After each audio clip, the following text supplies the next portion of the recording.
Welcome, curious minds, to Onion Unlimited, the podcast. You're joining me on a journey of spiritual enlightenment as I peel back the layers of life and explore the big questions. I'm your host, Daniel Tyden, and I am joined this time by my good friend, Chris, all the way from Ohio. I can never say that. I say good morning, Ohio. Ohio. Ohio is a native word, means beautiful. Daniel, it means beautiful. Oh, does it really? It does. Ohio. Yeah, that was how they described the Ohio River, which makes up the southern border of our great state. And is it a beautiful place? It is a beautiful place. It's not my favorite spot, if I'm being honest. It's not my favorite spot in the state. The South is. Boy, so we've got three major cities in Ohio, and the one that's there is Cincinnati. It's just not my favorite city. I don't like to go on. My mother taught me that if I don't have anything nice to say, to not say anything at all. So it's not my favorite city. I'll just put it that way. Oh, that's right. So it's a bit shite then, compared to what we were talking about earlier. Yes. Private joke, everybody. Right, okay, so today we are talking all about symbology, and I wrote a little definition down here. Symbology is the study of symbols and their meanings within various contexts. It delves into the interpretation of symbols, whether they're visual, cultural, or linguistic, to understand the messages they convey. This field explores the significance of symbols in diverse disciplines such as literature, art, religion, and even everyday communication. By analysing symbols and their cultural implications, symbology seeks to unravel the layers, a bit of a reference to onions there, of meaning embedded in these representations, offering insights into human expression and understanding. Symbology. What do you make of it all? What do you make of it all? So there's two things I wrote down that I want to share along the same lines. The first one is what the derivation of the word symbol. So I don't know if you came across this, Daniel, when you were doing the research, but apparently there's a Greek word symbolon, and it's two words, sim, which means together, and bolon, which means to be thrown. So two things that are thrown together. So an object and something that represents that object, or something like that. So the word means something thrown together. I thought that was kind of interesting. That's awesome. I love that. Symbol. I was thinking about modern day symbols as well, because I know we're going to be looking at a few of these kind of ancient, particularly sort of religious symbols, that kind of thing today. But symbols are a big part of our life. Like, for example, in iconography, when you're using like a computer, the generic symbol for save is, to save a file. It's a little floppy disk, isn't it? Yes. Now, we don't use floppy disks anymore. It's been like 20 or 30 years since we used floppy disks. Correct. Yes. So I'm wondering whether sort of in another like 20 or 30 years, 50 years, the kids of tomorrow are not going to know what a floppy disk is, but they're still going to be having a little floppy disk sign that says save on their quantum computers or whatever. That shape, they're going to know what it means, and they're going to have no idea where it came from. It's a weird one, isn't it? It's strange. And I don't know if you've ever noticed the little, it's like a kind of square with four little circles on a Mac. Do you use Mac or PC?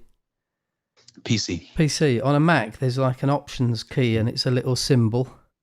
Can't remember what that was now. I'll look that up as we're going through and see if I can remember what that one was.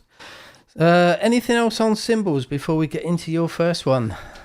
Well, I got one other thing, but I want to ask you a question before I give you that one. All right. So last time we got together, we were talking about Dan Brown. We were talking about the Da Vinci Code, and you were watching with Mariella and all that. And I wondered how much that inspired this podcast we're having right now. That actually is what actually inspired it. Yeah, we were watching the Dan Brown. I got blasted the other day. Let me just see if I can find this Oh, actually, I might have deleted it. Somebody came on Twitter the other morning, and let me just see if I can find the tweet. The name for Symbology. It's not Symbology. It's semiotics. Is the correct term. Yeah, have you come across that? Semiotics. Yeah, actually, yes. And it wasn't something I was thinking about. Yeah, well, I put something up on Twitter that said me and Chris are going to be talking about symbology, and this guy came on and he blasted me. It was like, it's semiotics, you moron. Something about you are being overly influenced by Dan Brown's books, and I was like, oh yeah. Yeah, well, what are you going to do? What are you going to do? That's okay, man. Listen, that the whole Dan Brown, like at the beginning of Da Vinci Code, giving his lecture, showing the symbols, how they translate across time and cultures, and the thread that connects them all together, and the whole audience, all the students are looking up at him amazed. Like, that gives me chills even right now thinking about it. I just absolutely love it. So I'll be Robert Langdon with you today, Dan. Yeah, I love it. We watched all of those films. I'll tell you what we have just finished watching, and Mariella was really keen on it. The Hunger Games. Yeah, really good. Yeah. Dystopian. Yeah, good. Really good dystopian story. Right, shall we dive into this? So I think you're gonna kick us off. Now, if I just bring up this other screen I've got. Sure. I've got a picture here of an Ouroboros. Is that right? Ouroboros. Ouroboros. You got it. Ouroboros, yes. Tell us all about Ouroboros. Well, listen, you can find it spelled many different ways, but I want to before we dive in and start talking about my favorite symbol, and that's what we're starting with. There's none of this saving the best for last business. I want to talk about the Ouroboros right off the bat. That's my favorite symbol of all time. Before I do, though, I want to read a quote to you from Carl Jung, and it might be more of a paraphrase than a quote. Something I saw.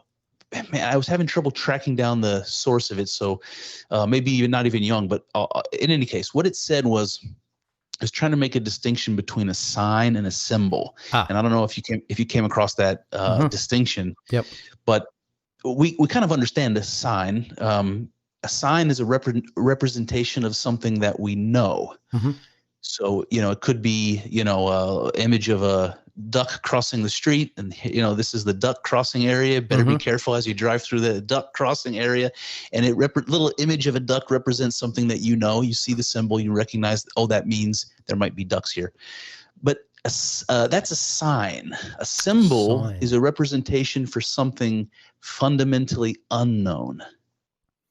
Oh, right. Okay. So an icon of a floppy disk would be a sign, not a symbol. Very good. And so there's something interesting, because we're going to talk a lot, I'm sure, today about the meaning and the interpretation of the symbol. We're going to be telling some kind of a story, some kind of a cloud of associations that this image has. The point is, we can create all of these connections that are trying to describe something we don't yet understand. Right. And so the symbol itself is like a halfway point between understand. It's like a blurry mystery that's starting to take form. Something like that. That's what a symbol is. Right. So a little bit obscure, a little bit abstract. Some of these symbols. Yes. Right. Okay. So I'm looking at this odd-looking creature, and now I'm not sure if that is a dragon or a snake. All right. So we're looking at Ouroboros 1 at the moment. And honestly, this image, I thought it was interesting because clearly it comes from a very old manuscript, and I wanted to kind of show the antiquity of the symbol. This is a very, very old symbol. This one kind of looks, to me, I think it's supposed to be a dragon, certainly a serpent, but it almost looks like a fox because of the color. Yeah. But the idea here, you look at the symbol and what you see is a serpent swallowing its tail. And so it has the same kind of meaning that any circle has. Same meaning in a way that my wedding ring has, right? It represents eternity. It has no beginning and it has no end. we recognize that language. If you're a Christian, you recognize the Alpha and the Omega, the beginning and the end. How can one thing be the beginning and the end? How can this serpent be emerging out of its own mouth? How can it? It's the image of the self-created. It has no beginning. It has no end. It's born from itself. It terminates in itself. That's awesome. That's this is very similar to a conversation I was having with Mariella the other day about the universe. I'm a big believer in the conformal cyclic cosmology that the physicist Roger Penrose puts forward. The idea being that the Big Bang of the beginning of a new universe is actually the collapse of an old one.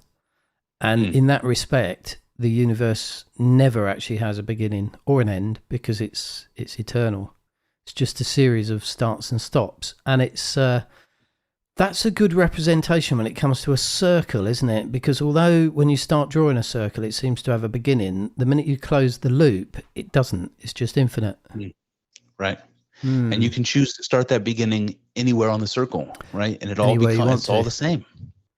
Right. So I wonder if this foxy, dragony snake thing, whether that's... I mean, I can't read the font that's going on there. That looks a little bit like Greek. That looks like a Greek font. Or some of the letters do, don't they? Yeah. Yeah, I think this particular image is medieval. I think it's related, maybe even an alchemical book of some kind. Not really sure, and to be honest, it doesn't really matter so much. There's a couple of different images of the Ouroboros that we're going to take a look at. Some people will be familiar with some of them already. I'm kind of hoping the audience will recognize the second one that we look at. Second one. I'll bring that up, shall I? Just before we move on to that second one, you know, if that is a snake on this first one, I don't know if you noticed it's got 4 legs. Oh yeah, it sure does, doesn't it? Yeah. Yes, it's more of a dragon. So you might say, yeah, it's a dragon. It can't be a snake. But an interesting little fact on, you know, the serpent of the Garden of Eden, where God cursed it and said, upon your belly it will go. A lot of people think that originally the snake had legs. Yes. Yeah. It's very strange. It's very strange you bring that up. And if you look at the image, you see that even though it does have legs, it's very clearly scaly. It's very serpentine. It is scaly, isn't it? Yeah. Yes. Very odd.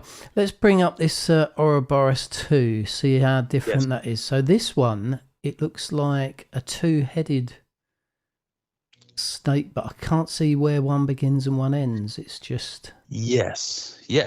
So kind of a similar idea. You don't know where one begins and the other ends. It's still a serpent swallowing its tail. This one's a bit more complex, but it's the same image. The reason I like this one, the reason I picked this one to show, is because there was just a terrific film that I was fond of growing up. It's a fantasy film called The Never-Ending Story. I don't know if you're familiar with this. Yeah, love that one. So this was the late 80s, mid 80s, something like that. But when I was growing up, it was the first fantasy movie I ever saw. It just blew my mind, and that is what they called the Oren in the Never-Ending Story. It was the symbol on the book that the boy steals from the bookshop. When he reads it, he gets sucked into the story. He gets tied up into the whole fantasy, right? That symbol was on the cover. And it's one of those things, Daniel, that I feel like, I don't know if you want to call it synchronicity or serendipity or what you want to call it, but it's one of these things where it had a meaningful impact on me as a kid. It stuck in my memory. I still love that movie. And when I was a grown man, the symbol came back around to prominence again, and it represents something that is near and dear to my heart. It represents my life's passion, and in what the Ouroboros is an image of God, unequivocally an image of God. Not only that, Daniel, it contains in that image, it leaves nothing out, right? It represents all of the cosmos and all of the forces of creation and sentience and everything that exists, all wrapped up into one, all opposites united, That's what the Ouroboros represents. Opposites united. So when people think about this, it's very difficult to wrap your brain around, because when we think about opposites, we think about things that couldn't be any more different. It's certainly not logical for us to imagine opposites to be one thing. We think of them as furthest away from each other as they could possibly be. They certainly aren't one thing, but the truth is there is a coincidence of opposites. That's something I picked up from Ian McGilchrist, the psychologist. There's a coincidence of opposites. There is no such thing as hot without cold. If there is only cold, right, you would never know what hot means. So opposites are always one. You can't have up without down. It's like a sliding scale, I like to think of that. So if you take hot and cold, good and bad, up and down, so cold is just less hot. If you've got hot and cold, just think of it as one linear scale, and you're just moving along one, aren't you? You know, you might have extreme cold, extreme heat, but at any point on that scale, it's less hot or more cold, isn't it? Yes. Or the other way around. And it's one scale. One right? scale. That's it. It's different measurements on one scale, and that's the point. That opposites are one thing, mutually counterdependent. That's how I describe them. Because in that image you've got on the screen there, I've been trying to unravel that in my head. It's actually two snakes, but each snake is coming out of the other snake's mouth. Yes. So that bottom snake is actually the cause of the top snake, but the top snake is the cause of the bottom snake. Isn't that interesting? Yes. Isn't it? But that kind of paradox, right there, is the seed of wisdom. It's the seed of enlightenment, as far as I'm concerned. To understand that when you encounter a paradox like that, to understand how it can be a paradox and also true. Just all you have to do is go through this exercise. How can it be that A is the cause of B and B is the cause of A? How can it be that both of those are simultaneously true? It's mathematically impossible. It's logically inconsistent. We should dismiss it. But if we ask ourselves, how might it be the case that is true? That is the mystical question. That is the path, the beginning of the path to enlightenment, as far as I'm concerned. Well, you saying that's just triggered something in my mind there. You saying that this reminds you of God. The story of the Logos in John chapter 1, the idea that God and the Word exist. And if you go back into the Hebrew scriptures, you talked about wisdom there. In Proverbs chapter 8 in the Bible, there's a section of verse where it talks about wisdom personified. It also almost makes wisdom Sophia. out to be, Sophia. Some scholars, and certainly the religious group I was associated with in the past, actually take that wisdom to be a representation of the Logos or Jesus in some kind of pre-human kind of existence when he was with the Father in heaven. And there's an interesting section. I'm not sure if it's Proverbs 8:23. I might have the verse wrong there, but it referring to God, it says, I wisdom was the beginning of his way, as if God's beginning happened when God expressed himself as the Logos, as the Word, as the wisdom manifest. So what you've got there, if you then take that to be referring to, say, the Father and the Son, the Father is only a father because he has a son. You can't call a man a father if he doesn't have a son. And you can't call a man a son if he hasn't got a father. They're both, like you say, they're dependent on each other, aren't they? Yes. And it's almost like God, as a manifesting creator, only became that manifesting creator because of creation. Each depends on each other. Take the creation away, you have no creator. Yes, exactly. So this is a sticky argument when I talk to traditional Christians or traditional religious people. With the Trinity belief. The ones that tend to be Trinitarians, you mean?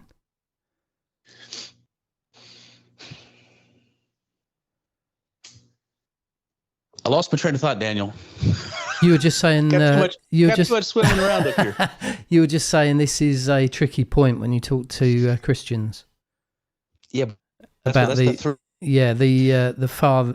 Father and the Son, and each being dependent on each other. Has that gone? I'm not sure where I was going. Has it gone? It's gone. It'll come back. It'll come back. It will come back. Yes.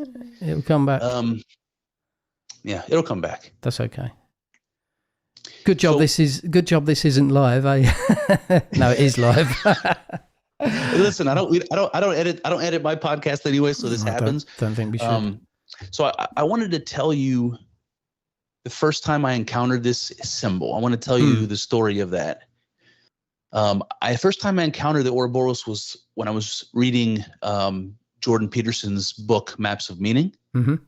And he describes this symbol of the dragon of chaos. Okay. And that's also related to the first Ouroboros image we showed with the sort of dragon-like Ouroboros with the arms and legs. The dragon of chaos represents one half of a wholeness. You have chaos, and then you have order. Mm-hmm. And so you have the opposites, this pair of opposites that gets represented as two primordial gods, two primordial deities. And Jordan Peterson specifically in that book talked about the Babylonian story because it's the oldest religious story we have written record of, the Enuma Elish, and it talks about the first two deities, Tiamat and Apsu. And Tiamat is the dragon of chaos. Mm-hmm. And Apsu is her husband. He represents the fresh water. He actually represents the snow melt from the mountains that came down and created the rivers that the people would drink from and animals would drink from. So he represents that, the fresh water. She represents the salt water. So you have this interesting like fractal image of the goddess and the god, the masculine and the feminine, the fresh water and the salt water. So you see all of these multiple layers of opposites. Mm. And in that story, in that creation story, those gods were originally one thing. Tiamat and Apsu were one. Now they were separated from each other to create the space where the cosmos can exist. Yep. And we've talked about that before, this motif of separation, that creation is caused by an act of separation, like we see in the Bible, separation of light from dark, man from woman, that kind of thing. And so what were Tiamat and Apsu when they were one thing? Now, well, you could substitute there, what were the father and son when they were one thing? Absolutely. Now, I would suggest to you, Daniel, that thing is, what would you call it? Naguna Brahma? I would, Brahma Brahman attributes. Brahman unmanifest, yeah. Yes, that is the Ouroboros. Yes. That's what happens when you join opposites. When you take a positive charge and a negative charge and you put them together, what do you get? You get what? I don't know actually. What do you get? You get you get an atom, I suppose, don't you? Is that what you're thinking? The electrons and the. There's an idea of annihilation. There's this idea that if you take matter and antimatter, going back to Dan Brown, and you put them together, they annihilate. You get energy, and what you had was gone. It's gone, right? Yes. If you have a positive 5 on the number line and a negative 5, and you put them together, you get a 0. You have nothing, right? But here's the thing: the nothing that you're left with. This is the nothing you're left with is the Ouroboros. Yes. It is the undefinable thing that the Hindus search for, that the Taoists try to describe when they tell you they can't even put words to it without leading you astray. It's the nothingness that isn't nothingness. This is like when one universe ends and the next begins. You get that little intermission where it's neither the end of a universe nor the beginning of the next. And you could say there's nothing there, but that nothing is the potentiality.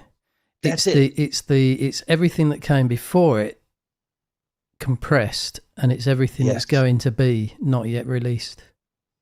That's exactly it, Daniel. It's God. Hit nail on the head, man.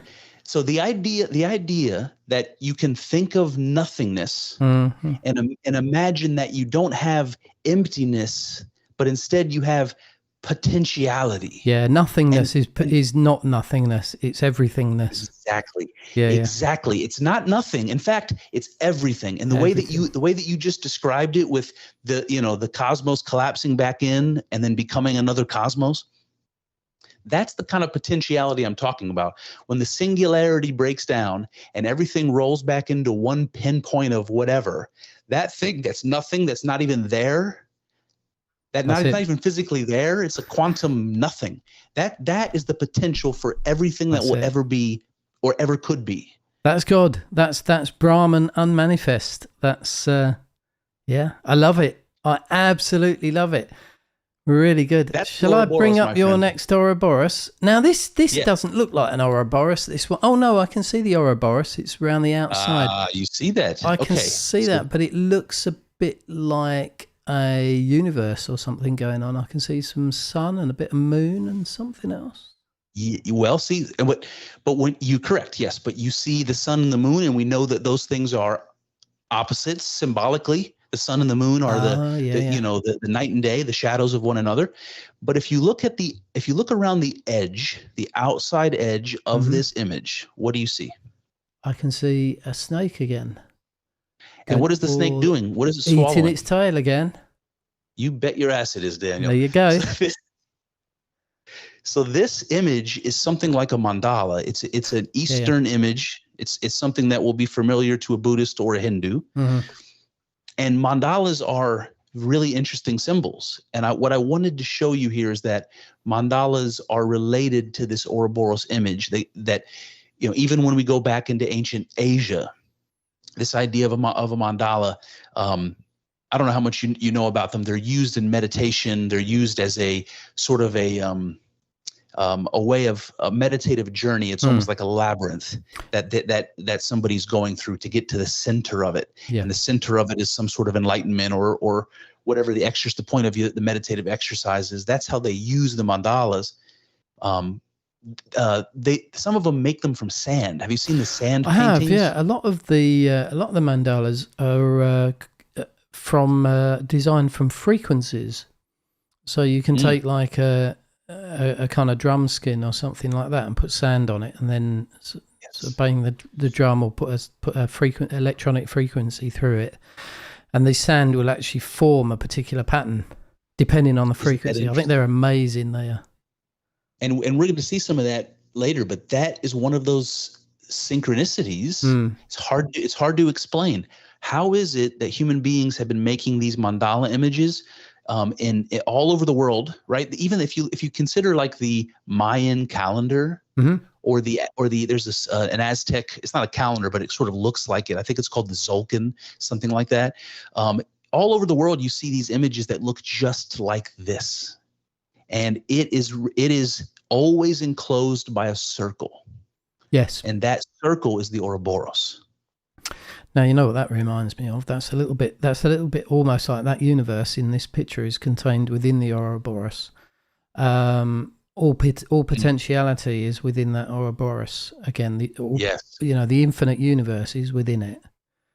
That reminds me actually of in the New Testament, I think it was the Apostle Paul when he spoke about us having our being and our movement within God. Yes. For in him and by him we have our existence.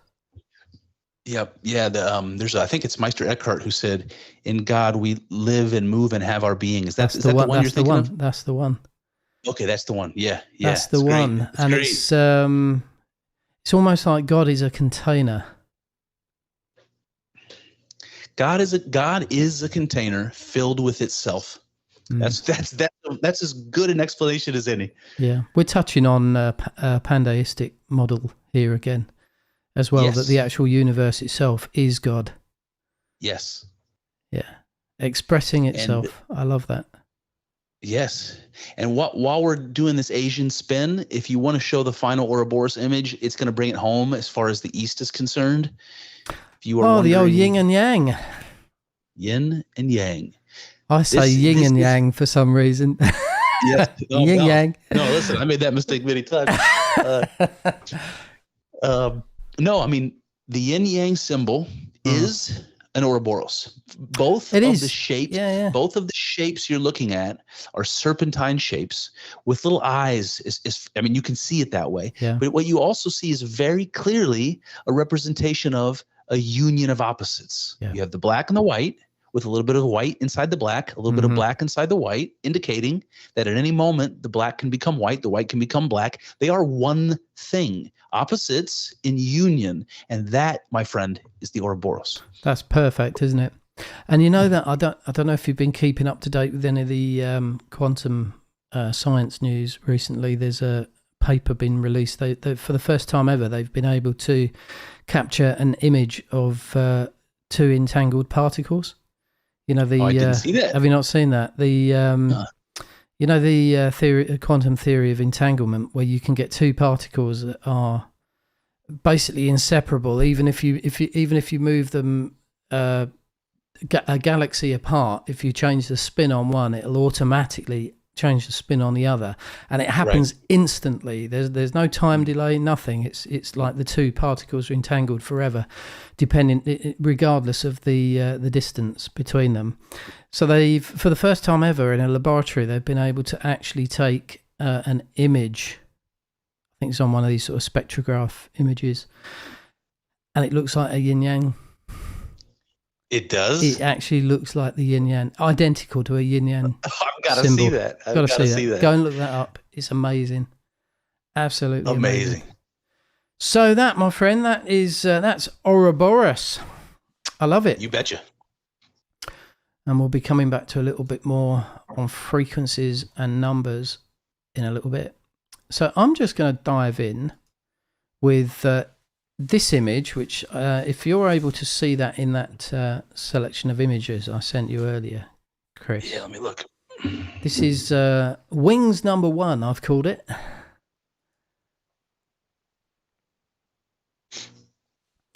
And we're looking at a what's known as a winged sun disk. So you can actually see the sun in the middle there, the golden bit, with the wings coming out either side. So this is from originally from Egypt and later Mesopotamia. And the sun, back in those days, that's representative of power, divinity, and protection. And the wings either side represent swiftness and the ability to reach great heights. So this is really a symbol talking about how the sun has a tremendous amount of importance when it comes to humans. The fact that the sun, basically the sun is what keeps us alive, isn't it? It protects us. Absolutely. You know, not surprising that the sun was worshipped back there, and that the sun found its way into their worship. So the pharaohs would wear a symbol like that on their crowns as a sign of protection. The fact they were the sun, effectively. The pharaohs were the sun. The pharaoh protected the people. The people needed the pharaoh as much as they needed the sun. I think that's amazing. And quite often they were either side of these sun discs. They'd actually have what's known as a urius, which is a rearing cobra. So it's coming back to our snake symbology again. And the pharaohs would often have that as the sun disk in the middle with these kind of cobras either side. And again, the cobras, that would also represent the power and sovereignty and divine authority.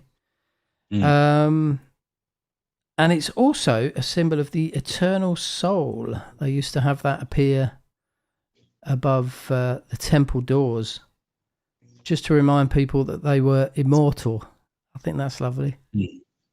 I read somewhere the other day that we were neither born nor do we die. We're eternal.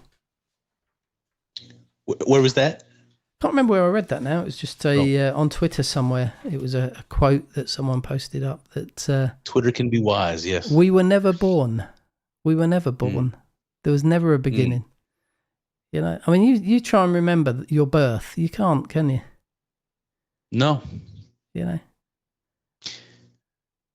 So I want to say that this sun disk is of course a circle. It's a circle again. Yep. So that's that symbol of eternity, which makes sense. Why it would be attached to the idea of eternal life.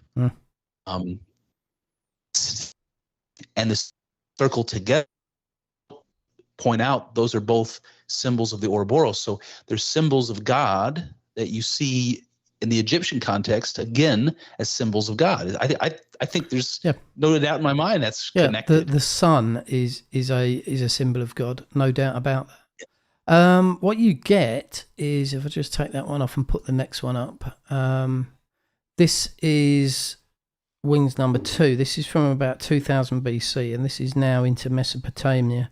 Again, you're looking at looks like some sort of ruler. So now you've actually got the ruler himself is actually placed in the position of the sun, again with the wings either side of it.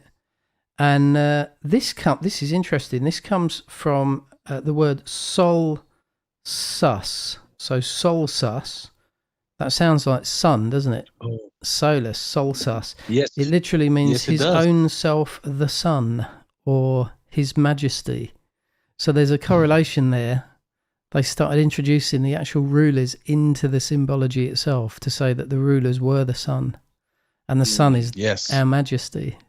That's awesome, isn't it? That will tie in with something later that I want to bring up about Jesus being his majesty, the sun, with wings. Yes. So that one's in Mesopotamia. Wings number 3. We're now getting into Persia now. So we're getting into Persia. This one is what's known as a Far Avahar. I don't know if I'm saying that right. A Far Avahar. Yes. Yeah. This one I know. The Ahura Mazda. You know all about this one, don't you? Yes. So this is about Zoroastrianism. And again, you've got a winged disc. And again, you've got a human figure coming from the middle of it. So it starts off, Egypt is just the sun. And as this sort of winged disc starts to develop, we're starting to incorporate that into the actual rulers and then people themselves. And apparently this one represents the divine spirit and connection between the human and the divine. I love it. What else do you know about Ahura Mazda? Don't get me started, Dan. I know we're going to be all day on this one. No, there's something convoluted that I want to say about this, and I feel comfortable doing it with you because you're who you are, sir. So let me do this. Okay, so I'm just thinking about this Egyptian symbol of the sun with the wings on both sides, and I look at that next to the image that you're referring to with the little Ahura Mazda king figure with the wings, the little circle that he's sitting in, and the little feathers usually coming out the bottom or legs. And what I see is the sun, or like the point I think you're trying to make. The symbol of the sun is transformed over time from something very much abstract, or at least very much not human, into something that looks that way, but now is represented anthropomorphically. What was the sun in Egypt is now this sort of king-looking figure in ancient Persia. Exactly, and also angels. Apparently, the central figure can actually represent angels or divine guides.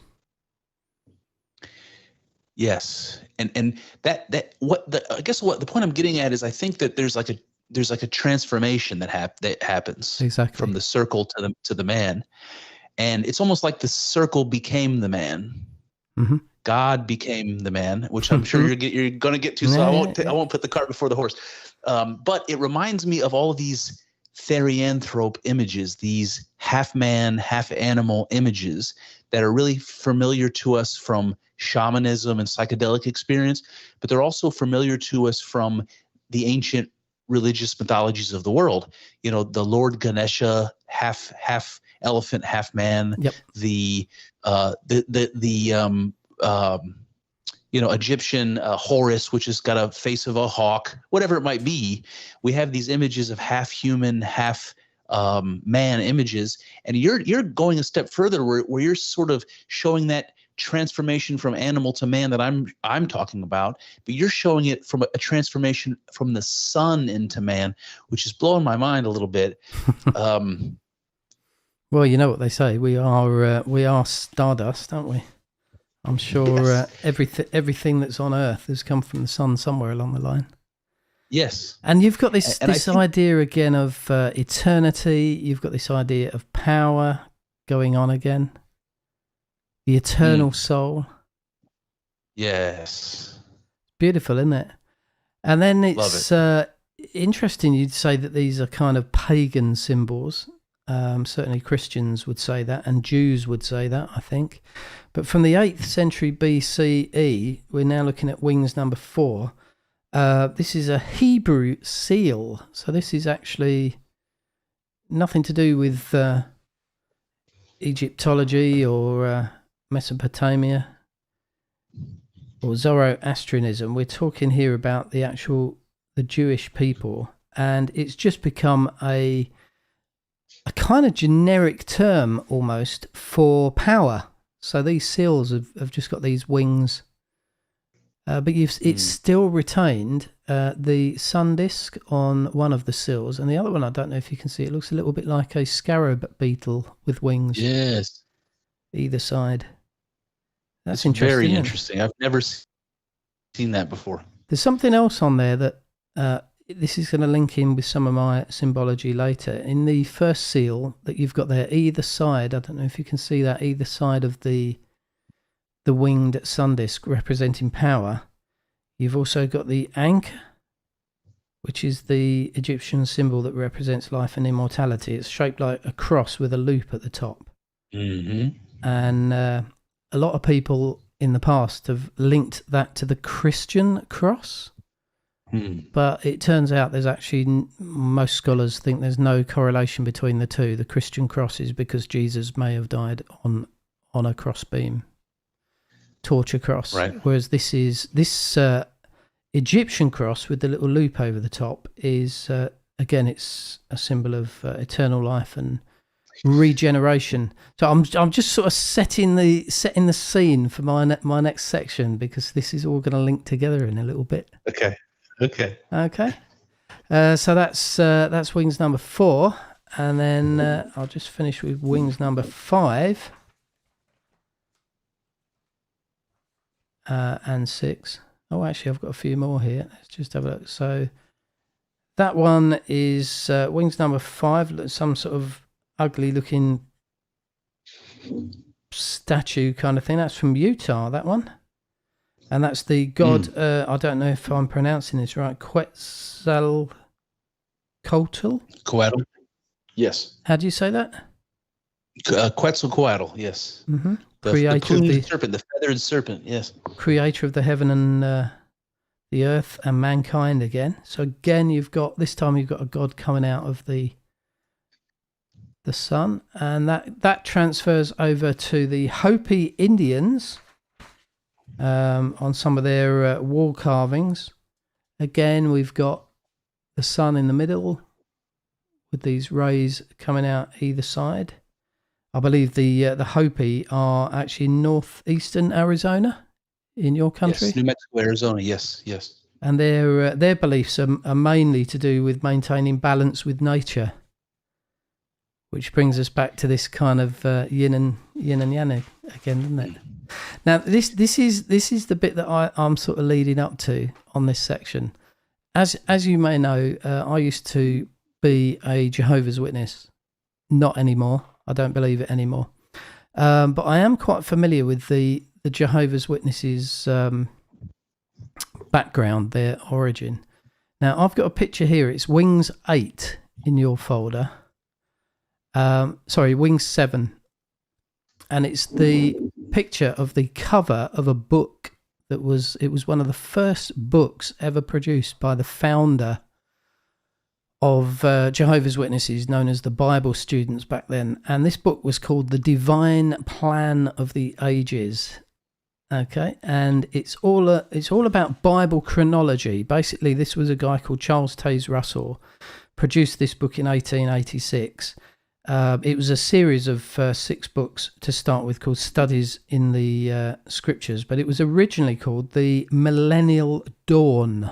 Okay, again, we'll come back to that in the second part of mine, Millennial Dawn. The Divine Plan of the Ages, and Charles Taze Russell basically took a lot of Egyptology, and he was particularly interested in pyramids and measuring the Great Pyramid of Giza, because he thought if he could measure the different tunnels and shafts and what have you, that the measurements would actually tell him when the end of the world was coming, when Armageddon was coming. I don't know if you've heard any of this before. No, well, I didn't know about that. I didn't know Charles Taze Russell was interested in Egyptology. Yeah. I had no idea. But here's the interesting thing. This, you might just think that symbol on the front is just another sun disk with the wings on it, which it is. But here's the reason why he included that on the front of his book. In Malachi chapter 4, verse 2, there is a scripture which Jehovah's Witnesses, even to today, still apply this scripture to Jesus Christ. And the scripture reads, "The Sun of Righteousness will shine with healing in its rays." The sun, and that's S-U-N, the Sun of Righteousness will shine with healing in its rays. And Jehovah's Witnesses apply that verse, Malachi 4, verse 2, as did Charles Taze Russell back then, to Jesus Christ, the Son of God, shining and bringing about healing to mankind, salvation to mankind. And that's the reason why Russell went and put that on the front cover, because he actually linked that scripture to Jesus Christ, and that the sun disk with the wings was a prefigurement of Jesus Christ. Interesting. Ooh, yeah, isn't it? Do you know, this is my ignorance, do you know what period Malachi was written in? Yes, that would have been about 400 BC.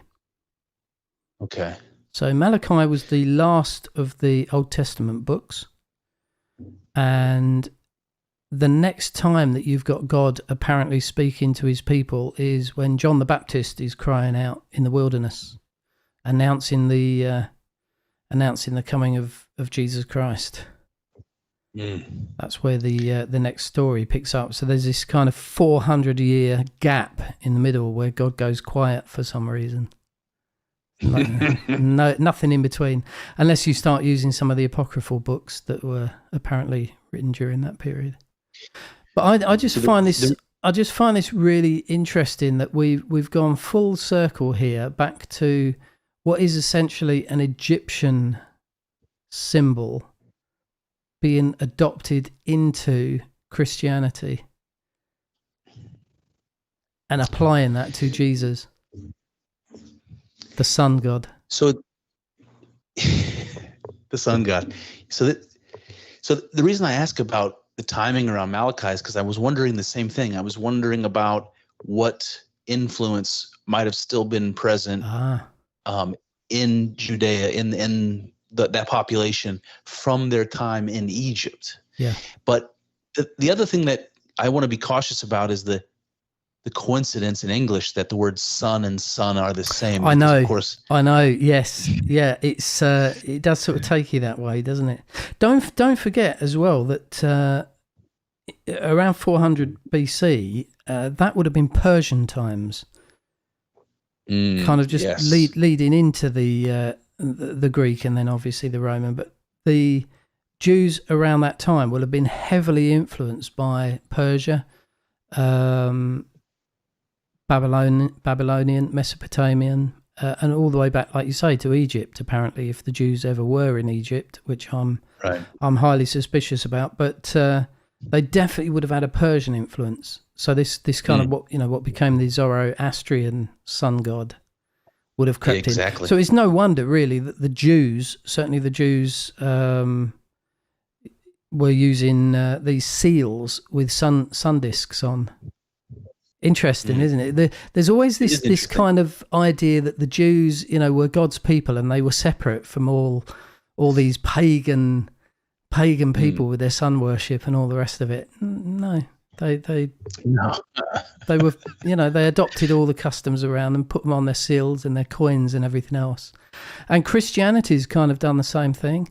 Certainly this branch of Christianity that I'm familiar with, in its early stages, it was bringing all kinds of Egyptology and sun discs and goodness knows what into it. And we'll have a little look towards the end of this podcast, one of my other slides, where Christianity has actually brought in some symbols which are also used by Freemasonry today. So there's this kind of like overlap all the time, Absolutely.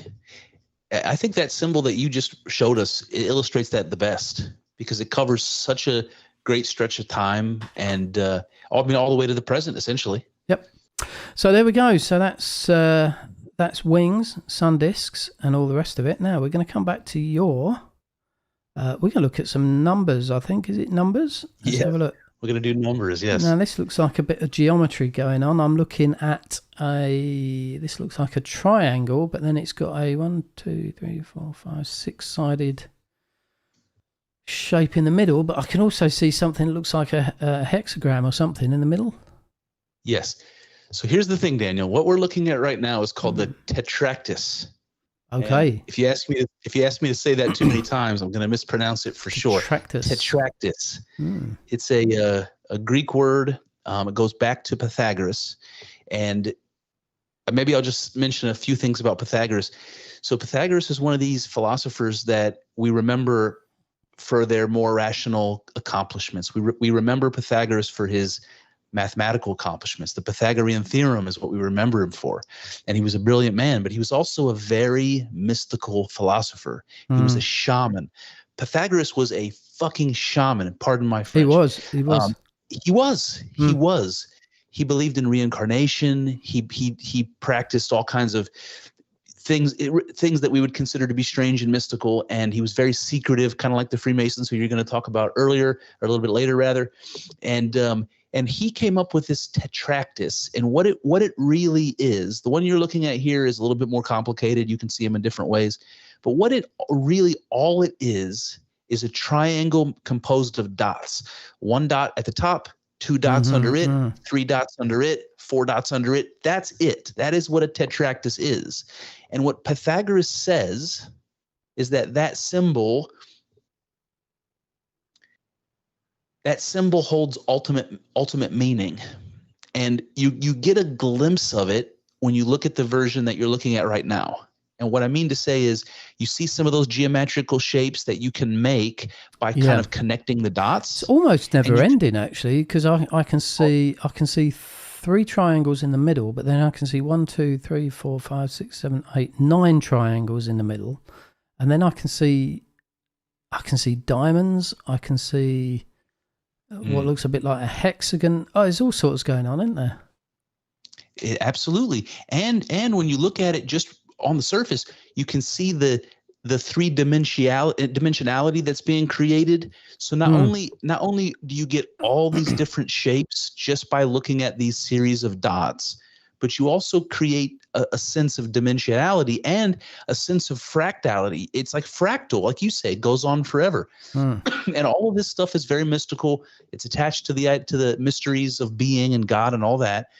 But what I want to do is I want to read a couple of things for you that I got from Ed Edinger, and he is a student of Carl Jung. He's a brilliant guy. I absolutely love Edinger. And he talks about Pythagoras and he talks about numbers as symbols. And I thought that was kind of an unusual, like it took me a little bit by surprise to think about numbers as symbols, because what do they symbolize? What does a number represent? Yeah. Because you can say that a number represents quantity, and you're not wrong. But if you have 3 coconuts stacked on the floor, and I ask you how many there are, you're going to tell me 3. Then if I take those coconuts off the floor and I take them away, I don't know why I'm using coconuts for the example, but I take them away and I say to you, what is 3? See, now you no longer have objects to associate with quantity, but you still understand what 3 means. Still understand the concept of 3, yeah. Exactly. It has a meaning disconnected from reality. And that is a mystery. What does that mean? That's what the Pythagoreans were inspired by, a reality detached from material reality. What is that? That's the realm of spirit. It's the realm of nous. You know, that's the realm of Plato's realm of forms. What is that? You know, it's evidence of a reality greater than our here and now. And so let me read to you, if it's okay with you, a couple of things. Yep. I'm going to read a couple of Edinger quotes. The first one I want to read is not Edinger. It's from the Tao Te Ching. It's an ancient Chinese holy book. And the gentleman who wrote it, Lao Tzu, he said this. He said, the one engenders the two engenders the three, and the three engenders all things. What do you think of that, Daniel?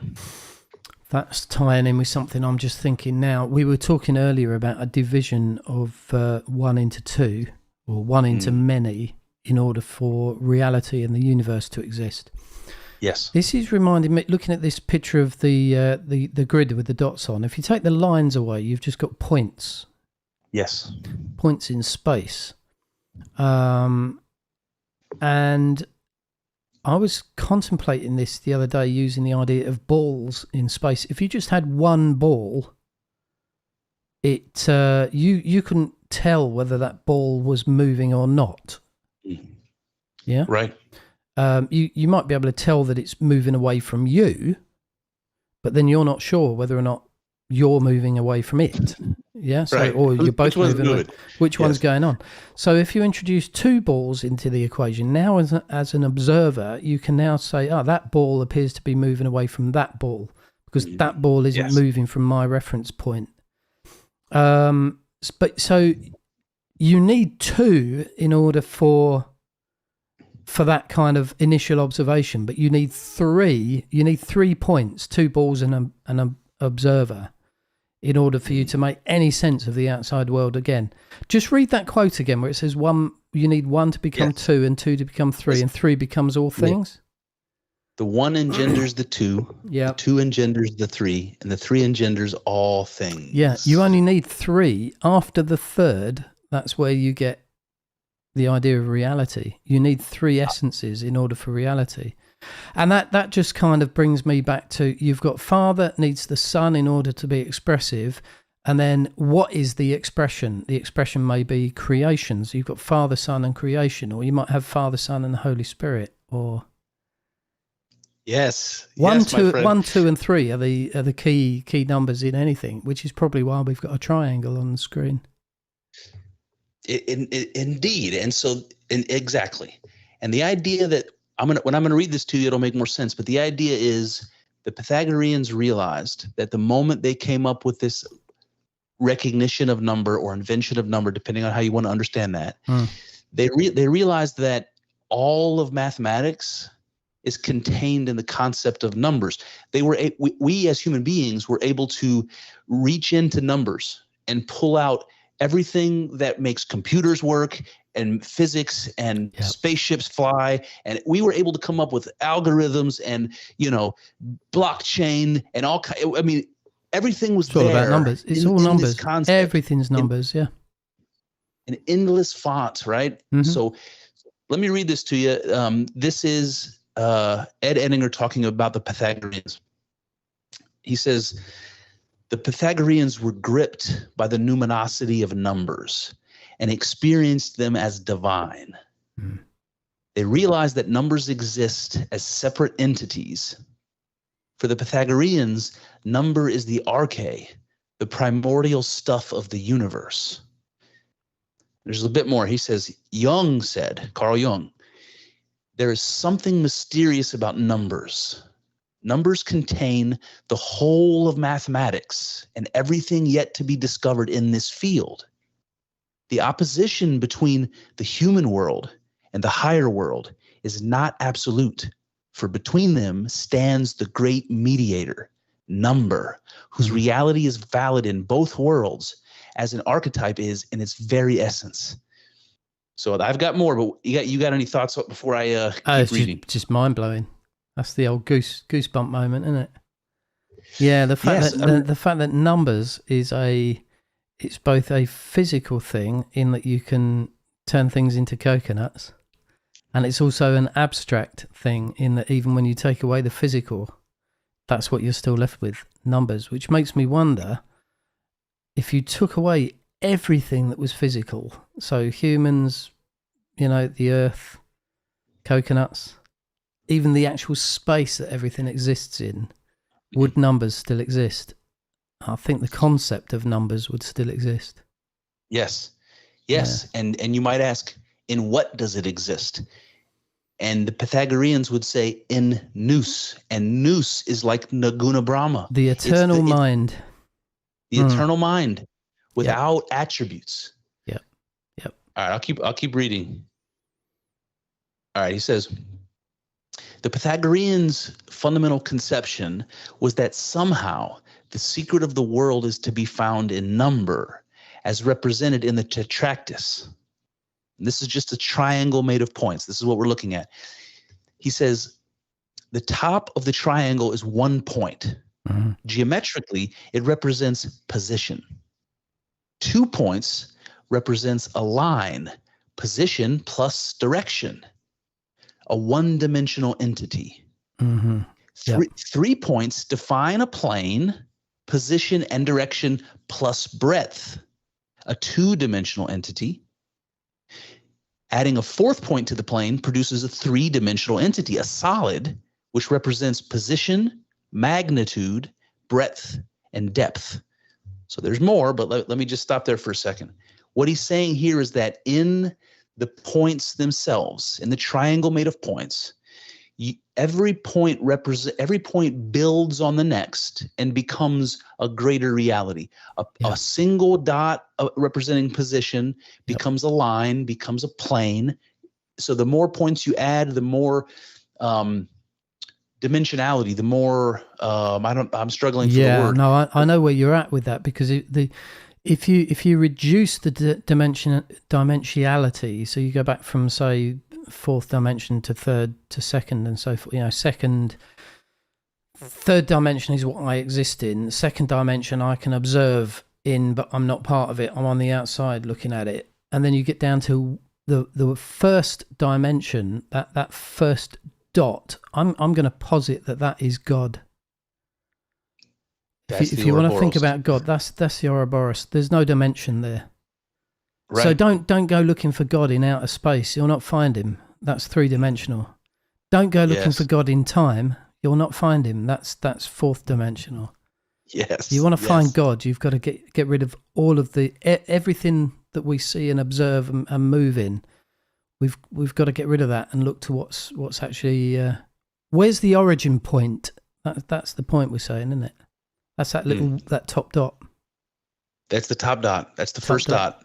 The dot that allows the other dots to exist. And it strikes me as well. You could actually are made in the image of. They're in the image of, but it strikes me you could actually turn that image on its side, and the left dot could easily become the top dot, and the right dot could easily become the right dot. Yes. And at what point is God man and man is God and the Son is the Father and the Father's the Son? I don't know. This is a terrific question, Daniel. This is a terrific question. We've just been joined by one of our lovely followers, a lady called Marianne Lockwood, and she appears in her little emoji to putting her hand up, which I think probably means she's got a question. So shall we say to Mariella, if you've got a question, type it in, and then we'll have a chat of that in a minute, shall we? Absolutely. Did you want to move on to number 2? Well, we're still on number 1. Let me think here. Let me think. I got a few things that I want to read. I just want to see which images would be best to look at while we're doing it. I like it when you read. You read well. Okay. Yeah, let's keep this image up for just a second, and I want to read a little bit more here. Okay, here we go. Okay, he says, these early formations are not only valid for the external world, but represent the sequence of psychic development. So now he's going to give us the same sort of description he just gave us, where he was talking about how the world can be formulated through this series of dots. Now he's going to tell us not just the world can be formulated that way, but your psyche can be formulated that way. And so I'll read. He says, initially, there's one point, non-dimensional. It is a transcendent entity. The second point corresponds to the beginning of a will, which includes the phenomenon of movement. The addition of a third point corresponds to the formation of mental images, still of a two-dimensional nature. Oh, okay. Yeah, I get it. Yep. Finally, with the fourth point, forms a three-dimensional entity, applying all of the previous go. Now, the non-dimensional transcendent entity becomes an ego. This is how God becomes man, in a sense. Yes. And each of those steps as well. So if you've got 4 dots, it's 3 dimensions. 3 dots, it's 2 dimensions. 1 dot, it becomes no dimensions.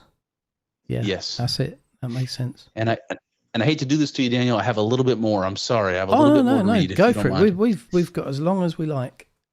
All right. Here Love we go. it. I tried to pare this down, but this is the best I could do. Okay. He says, Pythagorean number symbolism. So he's continuing to talk about this. He says the number 1 as the first and original number is strictly speaking not a number at all. One as a unity and totality exists prior to the awareness of numbers. Yes. Thus, 1 symbolically corresponds to the Ouroboros state prior to the creation and the separation of things. Yes. 1 dot is 0 dimensionality. Yes. Yes. And then he says 2 implies opposition, a state of conflict. 3, however, is the sum of 1 and 2 and unites them both within itself. 3 is the expression.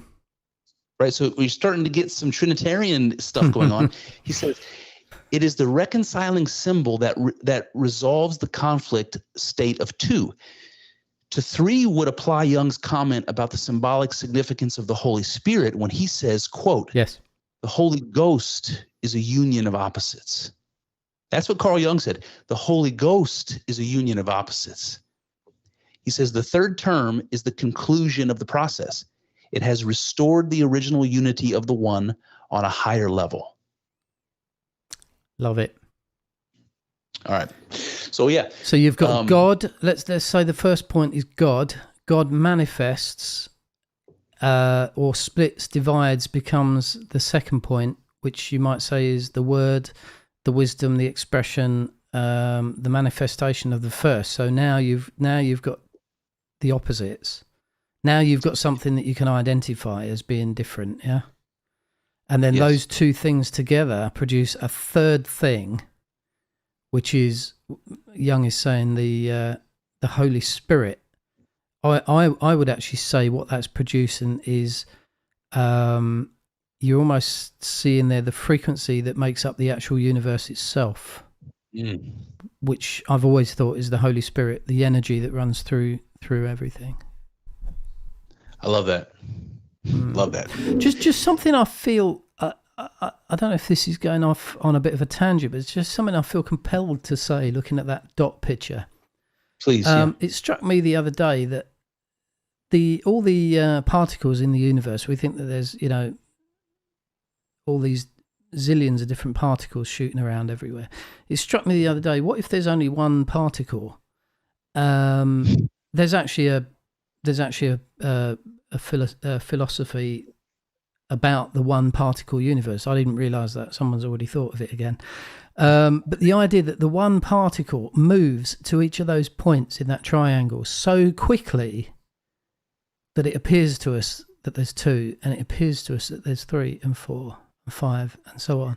But in actual fact, that particle it's the same particle. It's like the old bicycle wheel where, it's 99% nothing until you spin it, and then you can't put your hand through it anymore. Yes. Yeah. So there's something that catches my attention in the imagery, and it's like, for some reason, I'm kind of picturing the golden snitch from Harry Potter, right? It's a gold ball. It's moving around very quickly.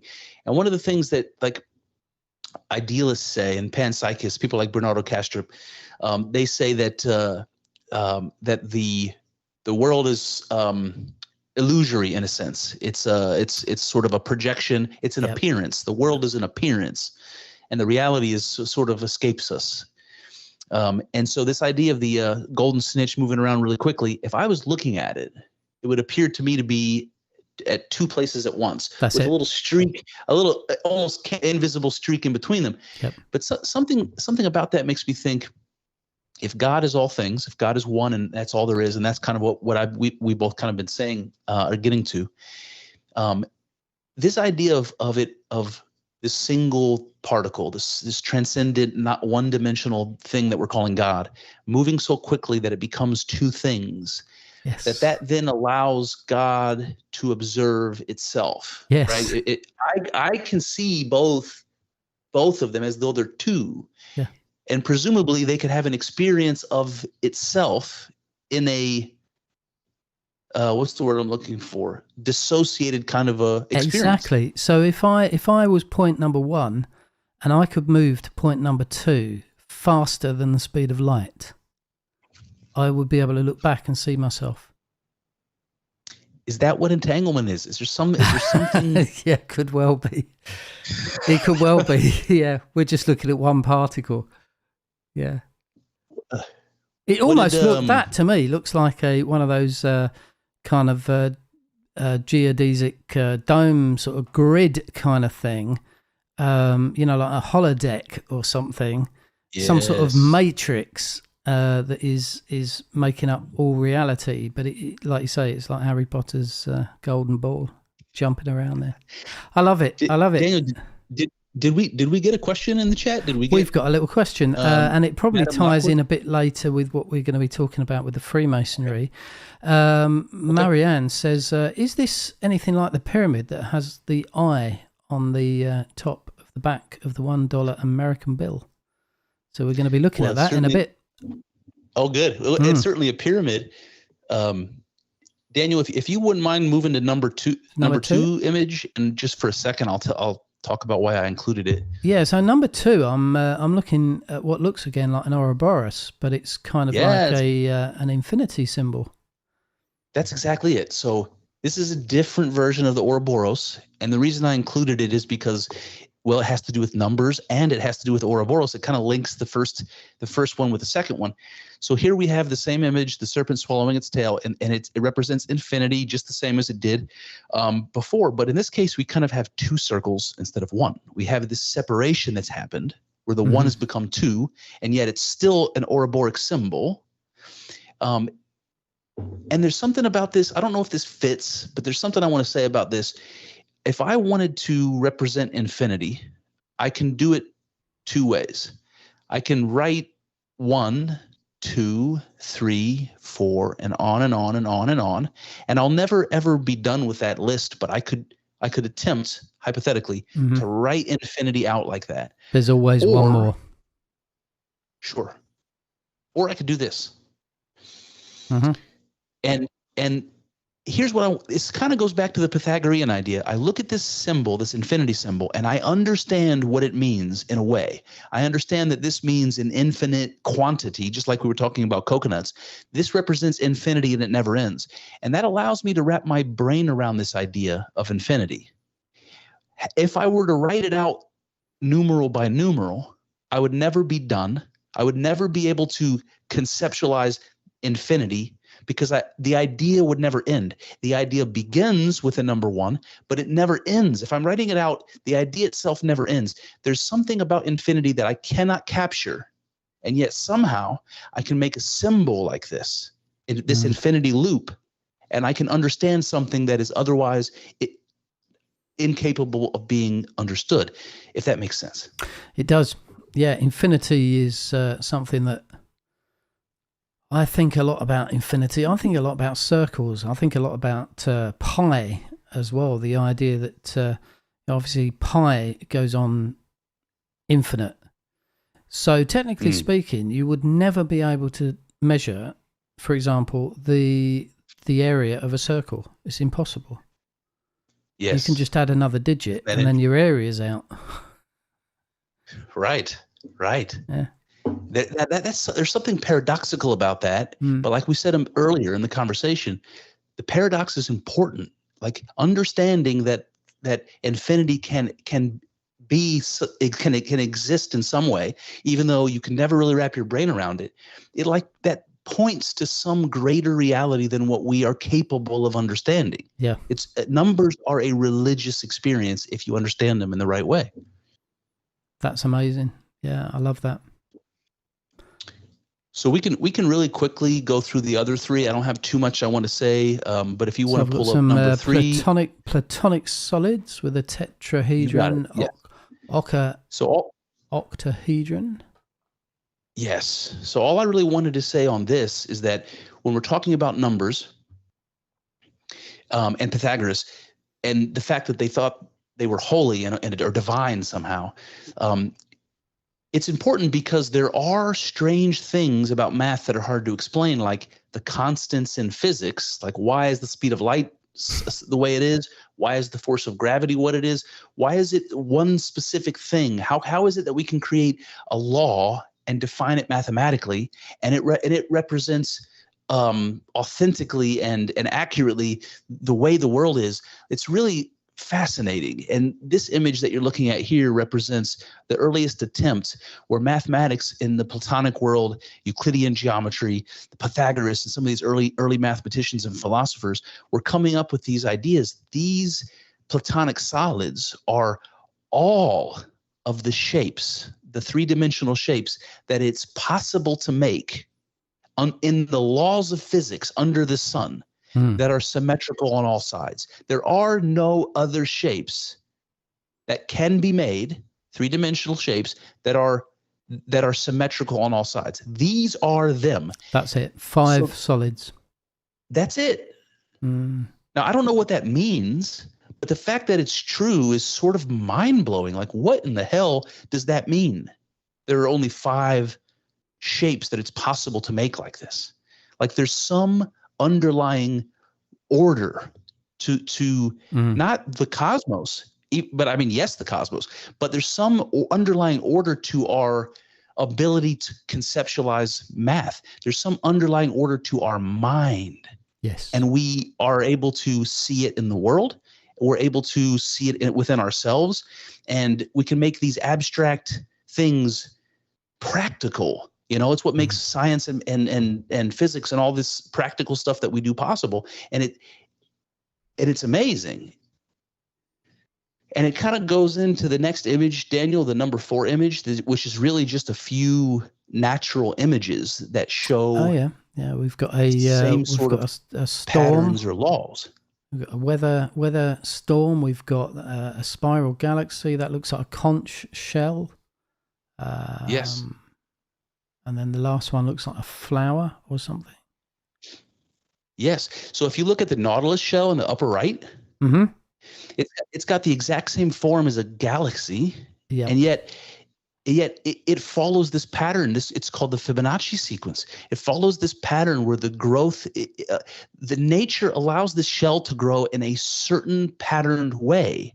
And you think, yeah, that's interesting that happens to be the case with a nautilus that lives in the sea. But then you realize, oh no, it's the same math that you see when you look at a pine cone, and it's the same math that you see when you look at the fucking Milky Way. Are we looking at the same math here as we are with the yin yang sign that we looked at earlier? Because that nautilus shell looks awfully like one side of the yin yang. That is interesting, isn't it?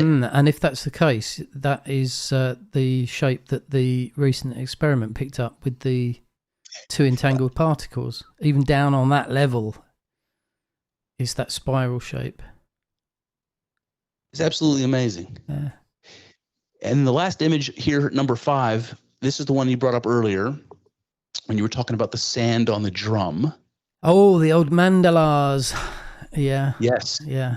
So here, and you see how it says piano note in the upper left? Yep. So that It's top an one's A. an A2, B, C sharp. Yep. Yes. So here you have, and for those people who are just listening, you can do this with sand on a steel plate. You can do this in water. They can do this in 3 dimensions. By the way, now scientists have these chambers where they'll send sound waves into this, like I think it's water, some kind of liquid, and you'll see these patterns that look just like those mandalas that we looked at. And you see regular patterns like you would see in a snowflake, regular patterns corresponding to the vibration of various notes. And they look exactly like the religious images of these mandalas that are these Ouroboros images, that are the images of God. Like, what does this mean, Daniel? I wonder whether that, you're saying that you can produce that on a 3-dimensional level. Just coming back to, if we're not dealing with sand, let's say we're just dealing with particles, or one particle that moves so fast it's in all places at once, you introduce frequency into that. I wonder if that is what the universe is. It's one particle vibrating at so many different frequencies that you're getting these wonderful patterns throughout the universe. You're getting galaxies, you're getting solar systems, all the way down to your little Nautilus shells. It's God vibrating. I think that's what we're looking at. Yeah, the question is, and this is an completely unanswerable question, but what is the vibration? Like, is that what God is? I think I think the vibration, if you want to put a label on it, you could probably say it's Holy Spirit. That's the term that you would use sort of in a religious sense, I think. See, I have a suspicion that the strummer on this guitar, this metaphorical guitar, like the guitar is God and the strummer is God, right? I think that's the case. Yep. I think that if we talk about God as sentience, God as consciousness, is something I like to do from time to time. If you think about that, if you allow yourself to believe that is the case, God is consciousness, I wonder if God's experience of itself, its self-consciousness, yes, if that self-meeting self is the vibration. It is. I think you're on something there. Yeah. So basically, God is the guitarist. God is the strummer. He is also the guitar that is being strummed, and he's also the music. You betcha. You betcha. You got a 3-way point again there, haven't you? Yes, you do. And you can kind of see like every note, like I'm just picturing every note that sort of lifts off of the string into the ether is some unique thing, some individual multiplicity. It's the many that come from the one. Yeah. And they're all symbolic, right? Every note it represents something. And I just wonder if like numbers are like that and words are like that. Are people like that? Do we represent something? You know? Yeah. Collection of particles. We're going to have to again.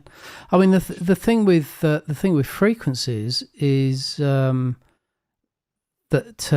these letters that we're giving, or numbers that we're giving to these frequencies, like the piano note A2, that will be an A kind of up there somewhere. Can you hear that? Right.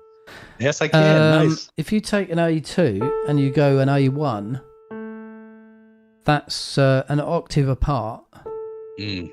Harmony, baby. But when it comes to frequency, all you've done is you've halved the frequency. Double the frequency again, you get an A3. So you're talking numbers again. You can't get away from numbers, even when it comes to sound. It's all about numbers. Absolutely. It's all about math. You remember that thing early on, the early quote I was reading about Pythagoras, where it said Pythagoras believed that arithmos, which means number, is the arche. Arithmos, number, is the arche, which is the primordial stuff of existence. It's the stuff everything's made from. And I think what Pythagoras means by arithmos is not number exactly. I think it's information. It's information, it's data. Yes. Yeah. Yes.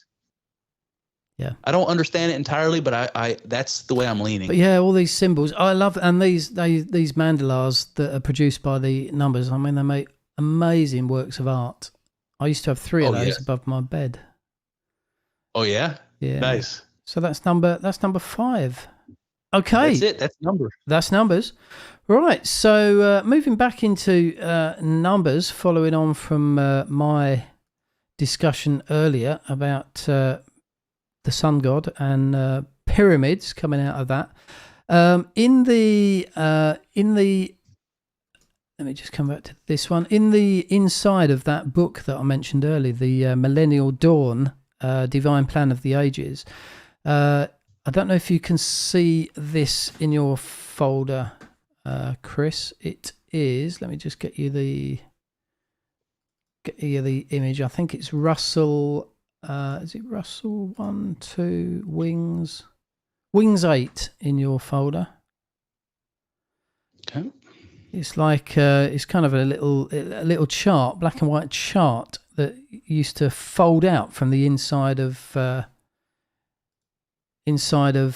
book, Divine Plan of the Ages, and this was where he was doing all these calculations to do with the length of the sides of the pyramids and everything, bringing mathematics into religion.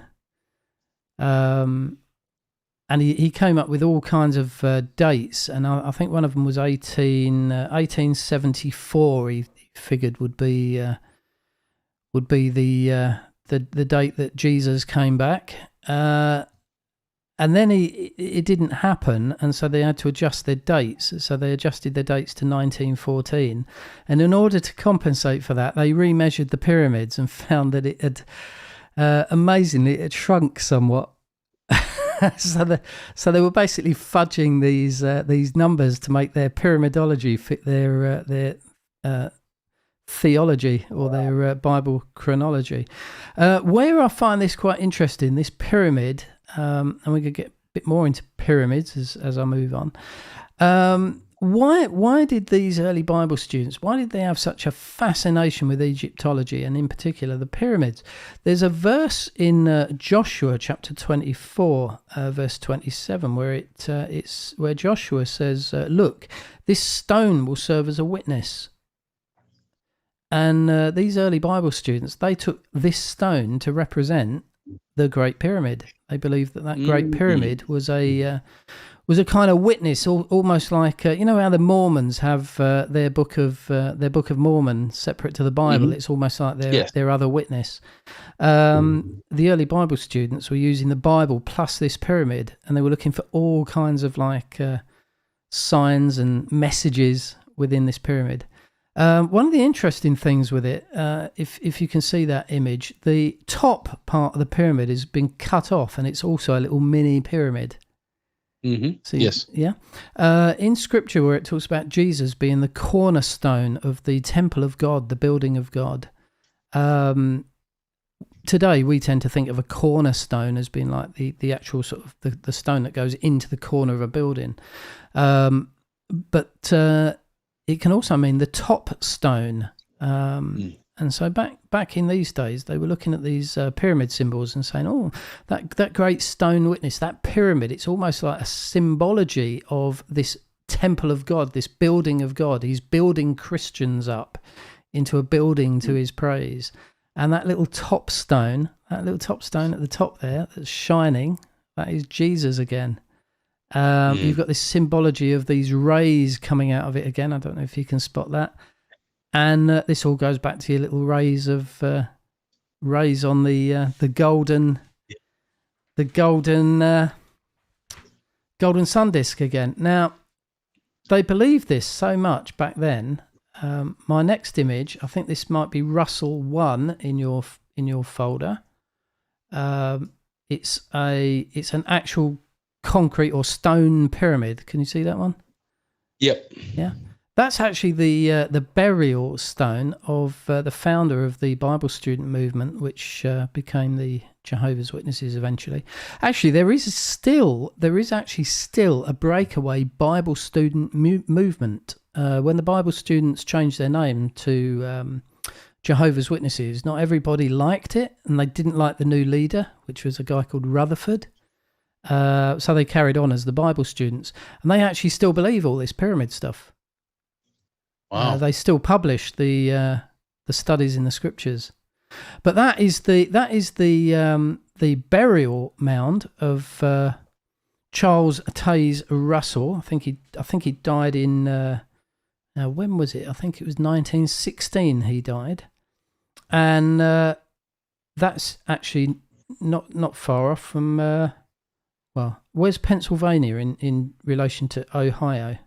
Pittsburgh. Yeah, very close, just east of us. Yep. Yeah. Now, they're our neighbors to up the until east. recently, you would have been able to nip down to the United Cemeteries in Pittsburgh, Pennsylvania, and see that. But there's been so many people that have been pointing to that and going, "Hey, look, Jehovah's Witnesses used to believe in pagan Egyptology," that they've actually gone away and they've dismantled it. They've taken it away. Jehovah's Witnesses don't want anyone knowing about this.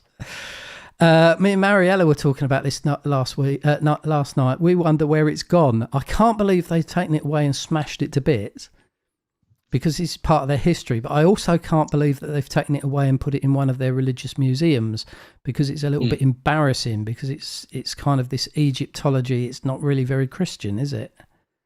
No, that's interesting. I mean, I think about Jehovah's Witnesses as being one of the more conservative Christian movements. So it's sort of strange to think that there would be sympathies to anything pagan. I don't know why. It just seems like that would be the last place you would find it. Yeah, and I guess over time, to be fair, they did identify a lot of pagan symbology within their religion and cut it out. Now, one of those, what they have said is pagan, but I'm going to dispute this, I think. Marianne says she thinks it's locked away with the secret files. On that image, can you make out what that is just under the top stone? So you've got the top stone, which is representing Jesus. Can you see there's like a circle with something in it? Yeah. It looks like a laurel or something. It does, doesn't it? Like a wreath? All right, let me bring up what it is. So this is Russell 2. Okay. This is a copy of their Watchtower magazine from the time. Yep. If you look in the top left, you will see a representation of what that actually was. A cross with the inside of a crown of thorns? It is a cross inside a crown of thorns. Yeah, and on the right-hand side, you've got which looks like a Knights Templar symbology. It's and a suit of armor. That's actually a reference to Ephesians, where it talks about putting on the suit of armor of God. Let me just bring up cross number 3. Cross and crown number 3 is a gold pin badge, which is a laurel wreath with a cross inside of it. So the early Bible students used to actually wear those little badges, cross and crowns.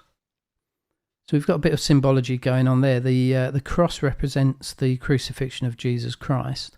So back in those days, the Bible students believed wholeheartedly that Jesus died on a cross-shaped execution implement. As time went on, by 1928, they started to say that the cross was objectionable for true Christians.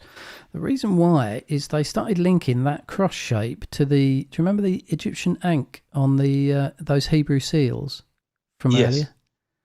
They started to think, oh, hang on, we've got a bit of symbology going on that might be linked to pagan practices.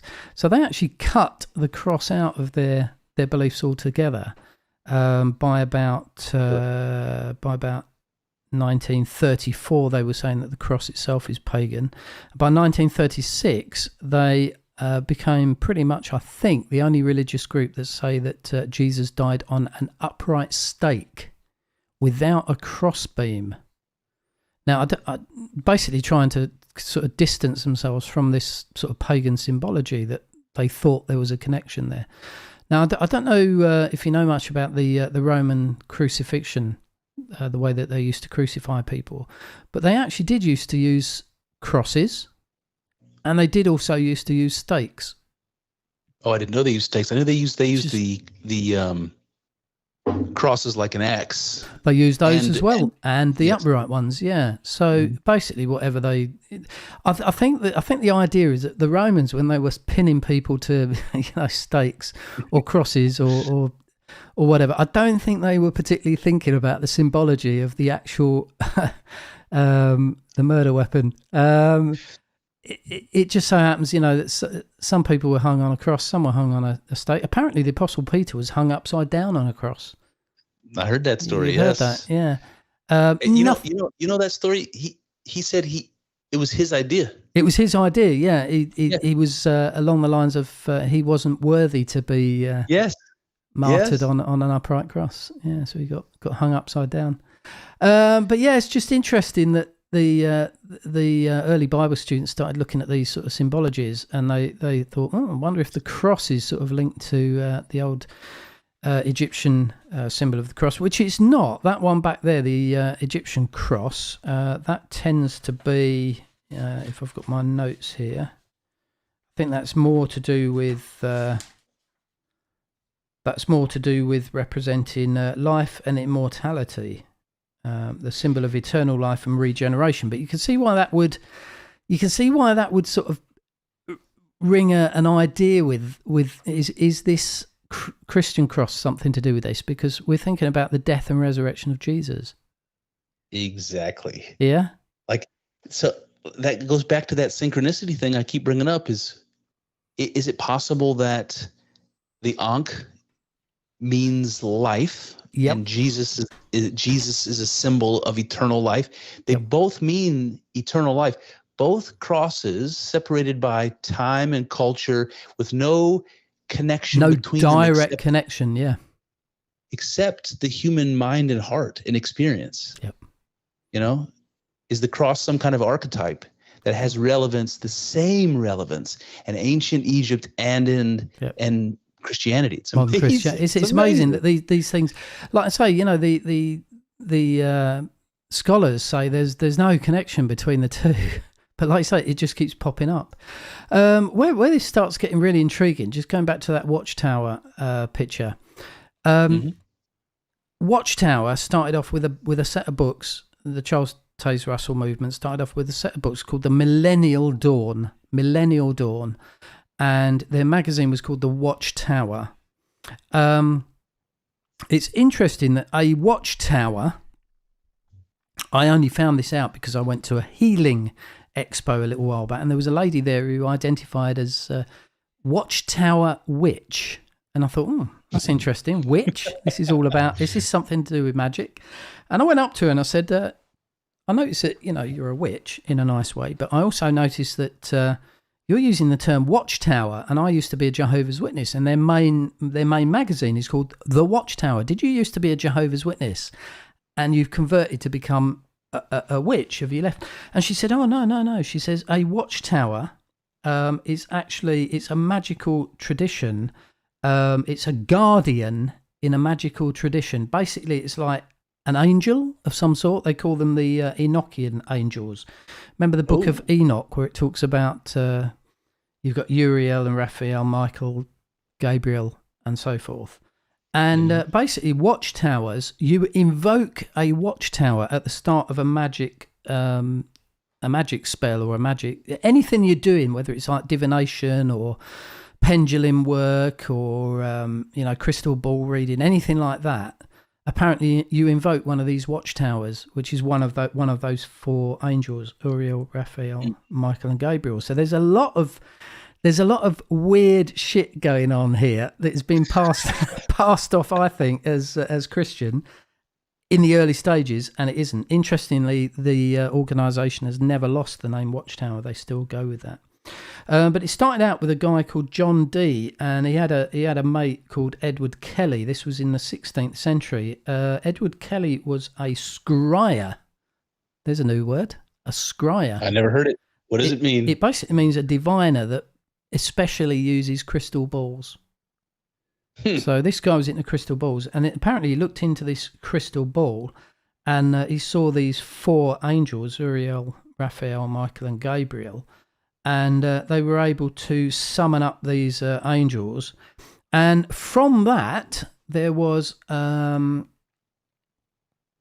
this is an image called just cross in your folder. They actually founded an organization came out from their beliefs known as the Hermetic Order, get this, of the Golden Dawn. So Russell had started a setup in the late 19th century called the Millennial Dawn.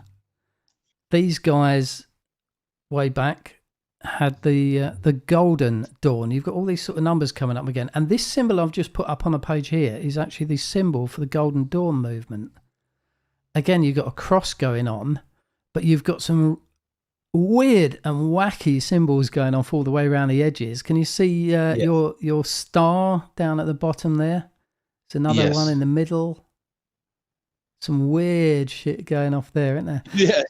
So you got Hebrew characters. There's a bit of Hebrew characters going off. It's kind of got that mandala thing in the middle. If you just look at the middle, it's like a mandala, and apparently those Hebrew letters, you can actually, when you're doing these magic rites, you can actually invoke those Hebrew letters to actually spell things out, which made me think, oh, hang on, this is a bit like an Ouija board. Some really weird stuff. And then all the way around the outside, I don't know if you can see in the pointy white bits that are going on, you've got the letters INRI. Can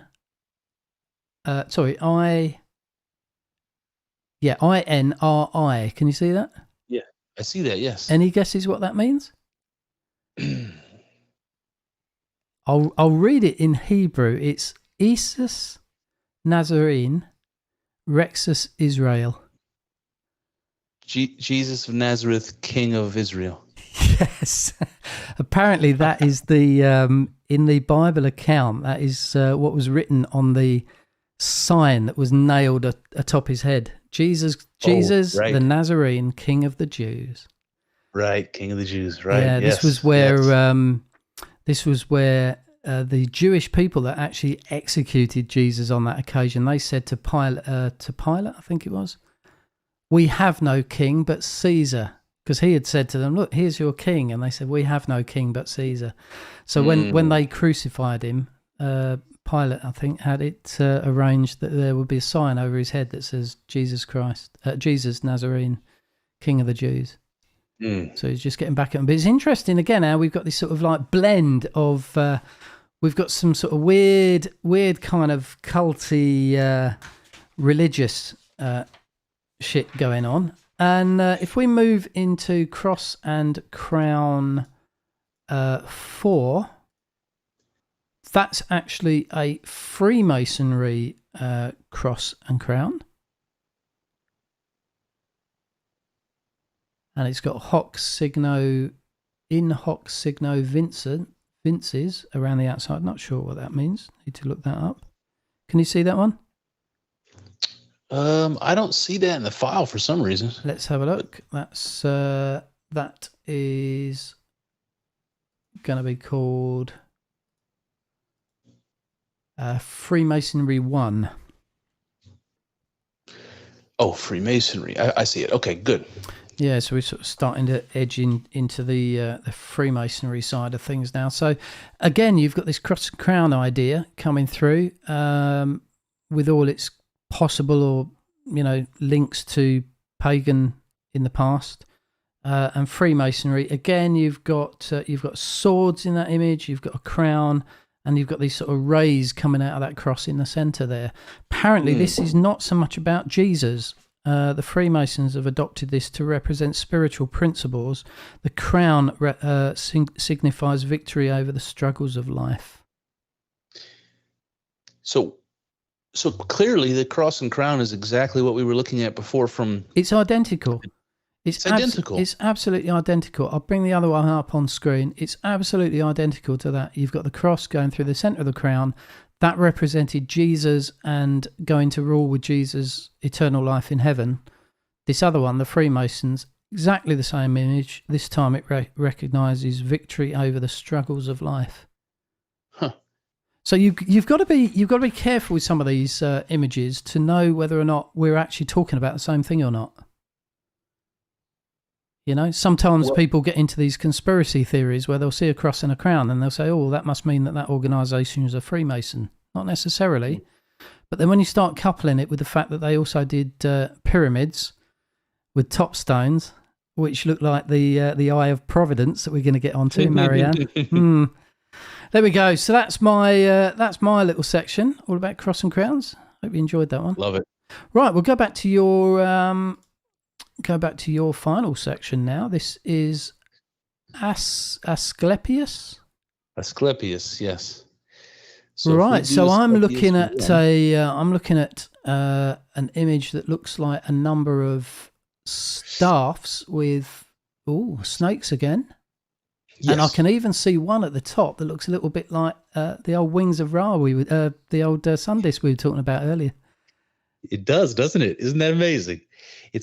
First of all, I want to say something. I want to say that Daniel and I, for those people listening, did not coordinate ahead of time. We didn't. About what symbols we were going to talk about. We had no idea. We both prepared separately, and we came here, and we just happened to be seeing all this overlap. And I don't know what it means, but it's interesting. It is interesting. Yeah. So the reason I picked this is because I kind of thought to myself that when you said, "Hey, let's pick some symbols and talk about them," that we might want to show symbols that we recognize today and then talk about all the shit you don't know about the symbol. That's kind of how I thought that this was going to go. So I picked Asclepius, or the caduceus, which is what you're looking at right now. And I wanted to teach a little bit of a lesson first because I had to learn this myself. When you see this staff with the snakes wrapped around it, if there are two snakes wrapped around it, it's called a caduceus. There's one snake wrapped around it. It's the staff of Asclepius. Okay. Two, yeah. So that's what was the word? The staff of Asclepius has one snake, and a caduceus has two snakes. Caduceus. Now, they are similar. You wouldn't necessarily be able to tell them apart if you just at a glance saw it, but you recognize it if you've ever seen any medical tent, any ambulance, any nurse's badge, right? So the caduceus, this a staff of Asclepius, is what you see in the health setting. And the reason is that Asclepius was the Greek god of health and medicine, right? So that's why you have that symbol associated with medicine today. Yep. But it gets confused with the caduceus, which is what you're looking at here. And it's a very similar symbol. It's a different thing. The difference is it's got two snakes, and it's going to have wings. And what the caduceus was a staff that was held by Hermes. Okay. And Hermes is the messenger of the gods, right?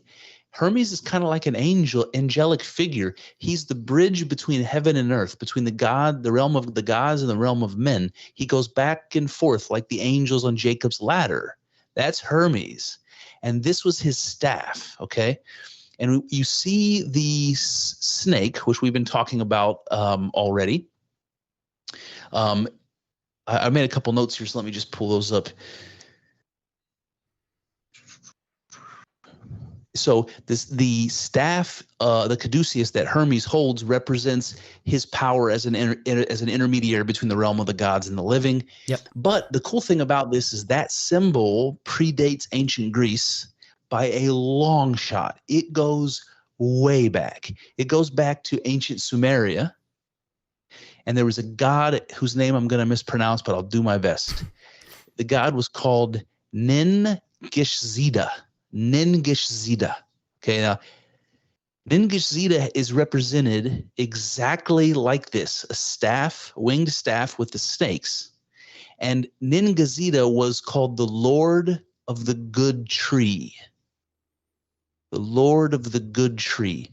And he was associated with life, especially like the fertility of the earth, vegetation and life, but also associated with death, with the underworld. So you have this I can see God where this that is represents going. both life and death, right? Yep. The union of opposites. And It's the Lord of the good tree, which I don't know what that makes you think of. Oh, and but a what's snake jumping to me is the tree of the knowledge of good and evil. That's why I love you, Daniel. With the old serpent wrapped around it, saying, and God's like going, "No, don't eat that. That will kill you." Yeah. Yes. So the snake wrapped around the tree, the snake wrapped around the staff. This is the idea that I want to talk about. Life and death, good and evil. Yes, you can probably move on to the next image, Daniel, and we'll get into this because this shit's going to get deep. Good. So the Asclepius 2 image, when you get it pulled up, what you're going to see. I've got it looks a bit like a lion-headed man with rather large genitalia and wings, and it looks like he's got a snake wrapped around him, and he's standing on something. Sure does.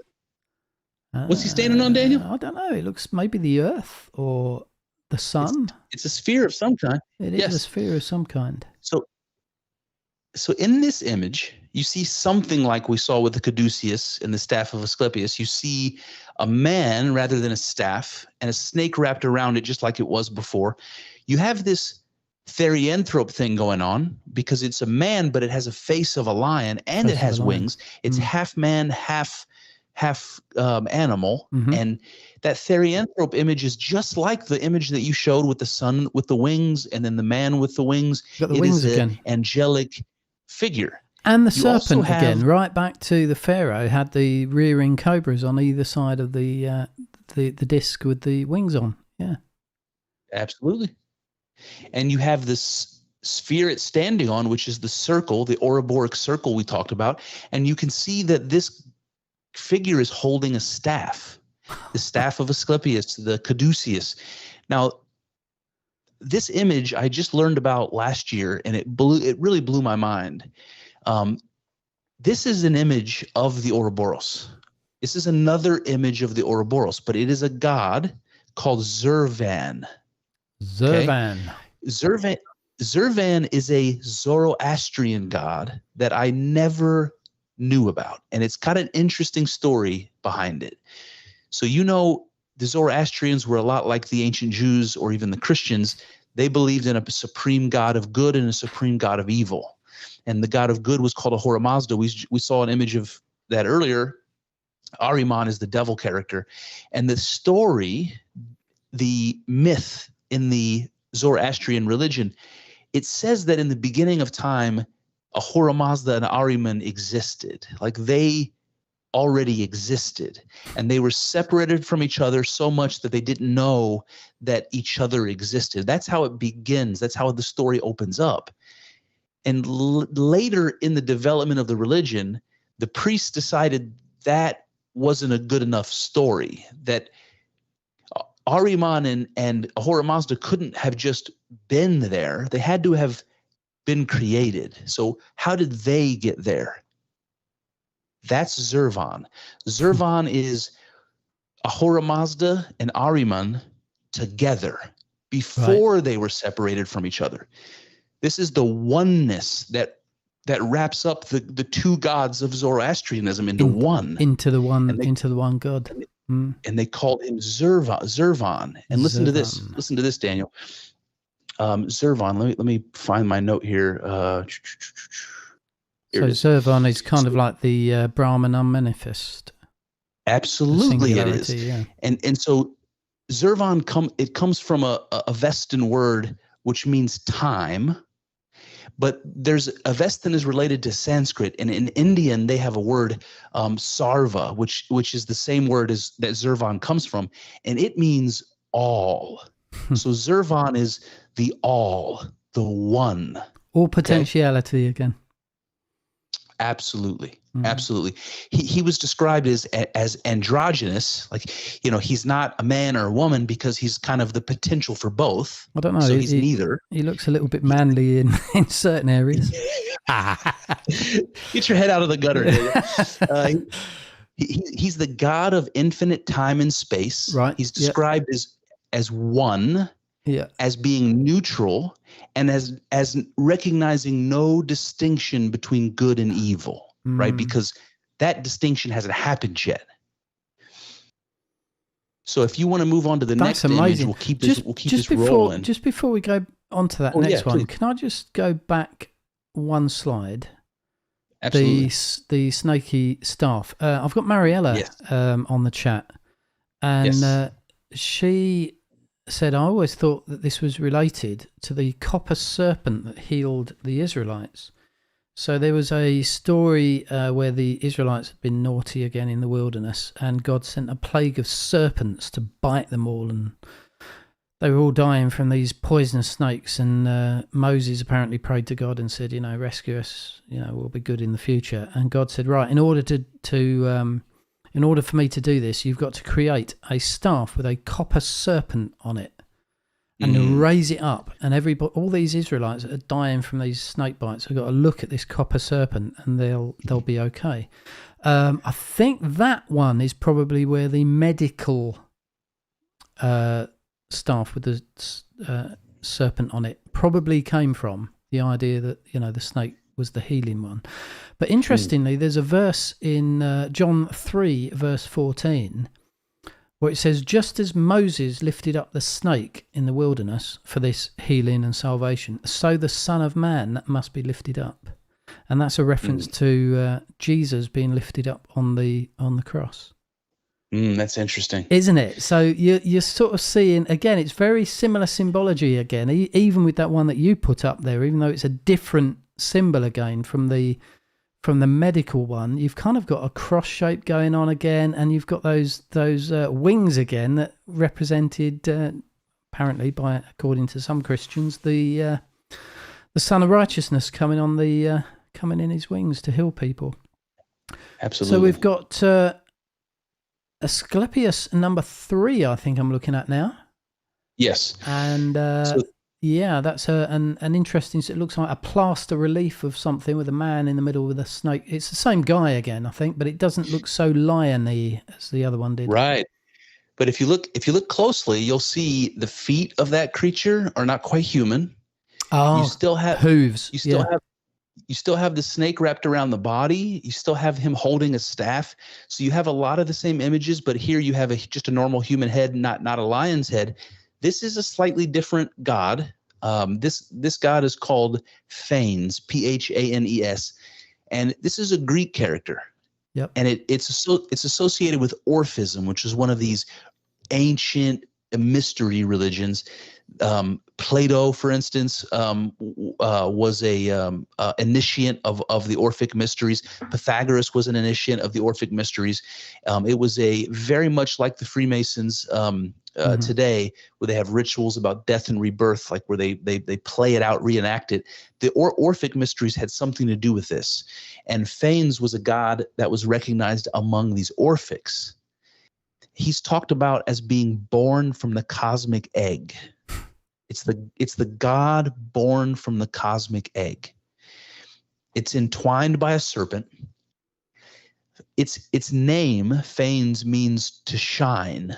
And you may remember, we talked about this before, but the Proto-Indo-European word div means to shine. Yeah. And that's where we get the word divine from. So this word, Phanes, this god, is associated with this word that just means divine. And it hatches from the primordial egg and gives birth to the universe. And you've got your signs of the zodiac going all the way around the outside, haven't you? Signs of the planet. Absolutely. Absolutely. Phanes is all about cyclical time, death and rebirth, and eternity. So you see that with Zervan, you see that with Phanes. He's androgynous. He's a creator type person, and he's a therianthrope. Just like Zervan, he's pictured with the snake and the weird feet. So you see the connection between the Zoroastrian Zervan and the Greek Phanes. And let's see. I notice as well, when you look at the image, he's actually got a set of wings behind him.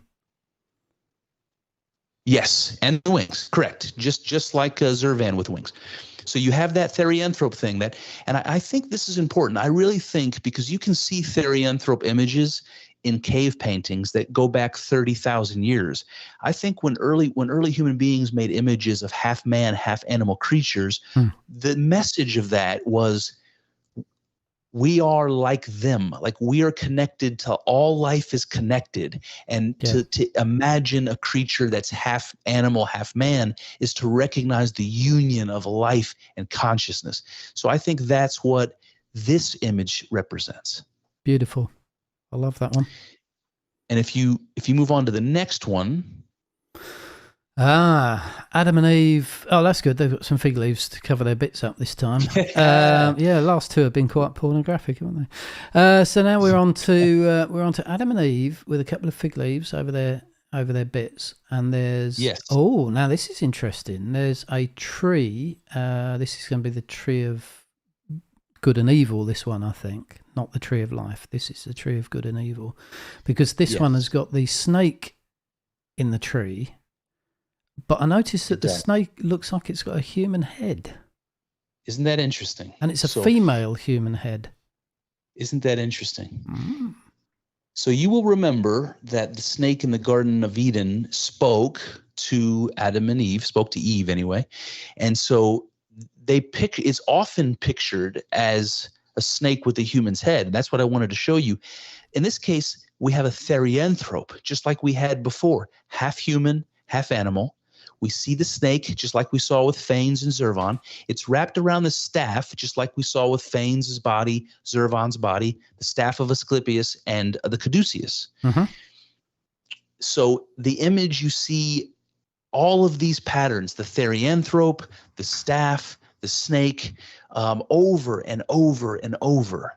And in every context that has to do with creation. Adam and Eve is the beginning of creation. And so you have all the images in the right context to be exactly the same story that we see in ancient Persia with the Zoroastrians and in ancient Greece. That's incredible. And then the last image, Daniel, I know we're getting close on time. I'm good for time if you are. Absolutely. Now this one it looks like some sort of wooden relief. Again, a tree. Now that actually does look like the tree of life symbol that we often see. But it does have a snake in it. So I'm wondering if that is the tree of good and evil still. Well, see, the confusion is exactly the point. This is a Norse symbol. You see the ravens in the tree. Mm-hmm. You recognize the Odin imagery. This is Yggdrasil. This is the world tree from the Norse religion. It is absolutely the tree of life. This is the one that joins the 9 realms together, isn't it? Yes. And the snake is called the Midgard serpent, the world serpent. And it wraps around the tree of life, the world tree, and its constriction on the tree is what's responsible for earthquakes. So according to the ancient Norse, when the earth would quake, that was the cosmic serpent wrapping itself around the tree. Wow. And so you have the tree of life, just like we have the tree in the Garden of Eden, which is the tree of the knowledge of good and evil, which is right next to what? The tree of life. Tree of life. You've got the two trees together. Yeah.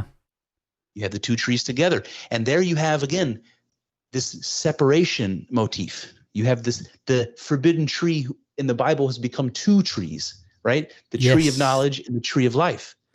Yeah. I often think of them as the tree of knowledge of good and bad is almost the tree of death.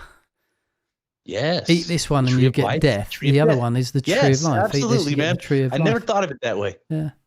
It's funny as well. We're talking about synchronicity earlier. Just this week, I uploaded a tweet saying that in Norse mythology, how did you pronounce the name of that tree again? The Yggdrasil? Yggdrasil. That's it. The world tree connects the 9 realms of existence. Its vast branches reach across the cosmos, embodying a mystical bridge between worlds, a profound symbol of interconnectedness and cosmic unity.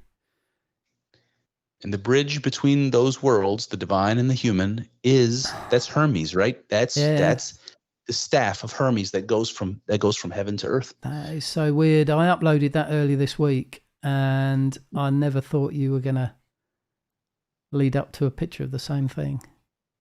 Synchronicity. Amazing. There's a bit of the old entangled particles going on in our brains, my friend. That is amazing, Chris. That is mystical absolutely awesome. entanglement. Shall I move on to my last one? Yes, please. Let's do that.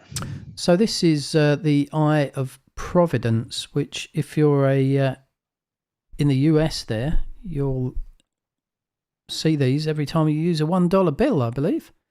So on the $1 bill, you've got what's known as the Great Seal of the United States on the back, and it's got Annuit. How do you pronounce that?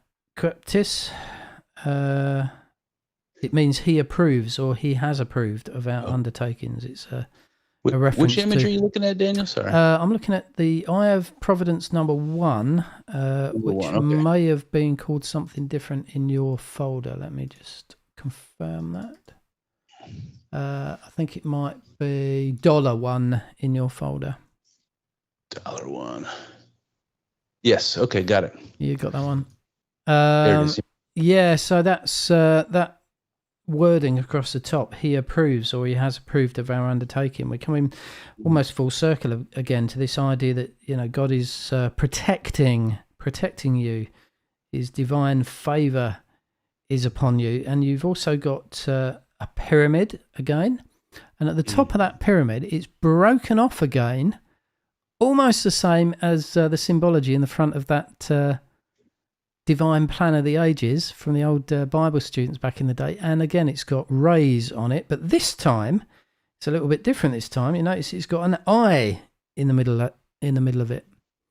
So yes. Apparently, this is not as weird as it's often made out. Apparently, when they did that, it just represents God's watchful eye over the nation. That's all they meant when they originally put that on the back of the front or back. I don't know which it is. Back of the dollar bill. I was chatting to Mariella this last week about banknotes. On the I don't know if you have this on your US banknotes, but in the UK banknotes, there's a bit of text on the front that says, "I promise to pay the bearer the sum of £5." In actual fact, a banknote in the UK is not. If you've got a £5 note, you think, "Oh, I've got £5." No, you haven't. You've got an IOU for £5. That's what you've got. What you can do is you can go down to the Bank of England and you say, "I've got this IOU that says I promise to pay the bearer. You issued this. I promise to pay the bearer £5." And what they should be able to do is swap that for gold. The problem they've got is that I think we might have produced more notes than gold. That when you reach that point where you've got a negative amount in your treasury, if everybody went down with their IOUs to the Bank of England and said, "Can we have our £5 in gold, please?" there wouldn't be enough of it, apparently. But if you have a look at the backs and fronts of these banknotes, there's some weird stuff going on. So really quickly, I'll just give you just a real brief history lesson, which is probably going to be partly wrong because I don't know the really well. But in our banknotes in the United States, they say Federal Reserve Note at the top. Mm-hmm. In the old days, before we came off the gold standard, and I think that happened under Nixon's administration, they said silver certificate or gold certificate. Gold certificate, yeah. And every now and then you'll come across one and you notice them right away because you'll look at this dollar bill. It looks just like a regular dollar bill in every way. But on the top, you have a blue writing that says silver certificate or red writing that says gold certificate. And in the old days, you could take them to the bank, you could give them the gold certificate, and they would give you $5 worth of gold. $5 worth of gold. That's it. Yeah. But no longer. No. Well, this is the problem. They're sort of trillions of dollars in debt and all the rest of it. They don't actually have the gold reserves to back up their promises anymore. But there you go. So you got these Eye of Providence that appears on your gold dollar bill. In Freemasonry, I'm bringing up an image now. This is the. I think you do have this one on the free Eye of Providence number 1, I believe. Yes. There it is. Again, it's a pyramid with these rays of the sun coming out of it. So we're getting back to the old Egyptology again. In Freemasonry, apparently, this Eye of Providence, it's the idea of the all-seeing eye. And it's generally it's understood to represent the watchful gaze of the great architect of the universe, who of course is God. The Yes. great architect of the universe. This is where the masonry part comes in. The Freemasonry part is all about building Yes. a temple of God, a pyramid of God, effectively. Mm. And this is why I wonder whether Russell, with his Divine Plan of the Ages, was into a bit of Freemasonry, because he used to liken him. He actually gave a talk once. He was invited to go and speak to a bunch of Freemasons. And he actually said to the audience, I myself, like you, am a Mason. Oh, really? Now, I think what he meant by that was that he was involved in building this house of God, this temple of God, this pyramid, under the watchful gaze of the old eye of Providence, the great architect of the universe. Because they had this idea back then that, in the Bible, it talks about the temple of God being built up by stones, individual stones. And it says that you as Christians, you actually are the living stones of this temple, the living blocks that make up this temple of God for God to inhabit. And Jesus, of course, is the cornerstone, or the top stone. So you've got this symbol again. It's coming through in two places. The watchful eye on the dollar bill is not the same as the eye of Providence. Apparently. They like to sort of distance themselves a little bit from the old Freemasonry. That's true, but there's a tremendous amount of the founding fathers. Absolutely. So. Absolutely. And not just in America. This last image I've got here, it's the Declaration of the Rights of the Human from France. This is actually a painting by Jean-Jacques François Le Barbier. It's a painting of the original Declaration of Rights of Man and the Citizen. If you go and look that one up, you can actually find an image online of the original. But again, You see what's going on in the top. I sure do. And little eye of Providence again, with a symbol of the old sun shining around. And what do we have on the lady on the left, on the right again? Well, I see a staff and wings. We've been seeing staff those and all wings night. Again, my friend. Staff and wings. It's coming all through. And can you see what looks like a wreath wrapping around the entire thing? And then in the very middle, I'm sorry, but that looks awfully like an Ouroboros in the middle. That is an Ouroboros. Did you know that? Did you know that? That was there? Not until we started doing this show. No, That's amazing. That's just amazing, isn't it?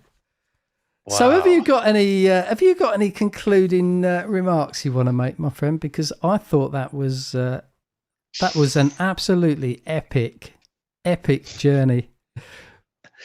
Listen, that was one of the most fun conversations I've had in a long time. Let's see, closing remarks. I'm trying to think of a thread that ties all that together, and I guess what I'm struck by is that there is meaning that clearly connects everything that we brought up, and I wonder why. Yep. Is it because you and I have a lot of the same interests and think similarly about God? Is that why? Like, if that is the case, it was entirely subconscious. It was entirely coincidental. Boy, I don't know. How about you? What do you think? I'm just amazed by the synchronicity. The fact, like, I've gone off and done a load of research on different, and I didn't come up with the same things as you.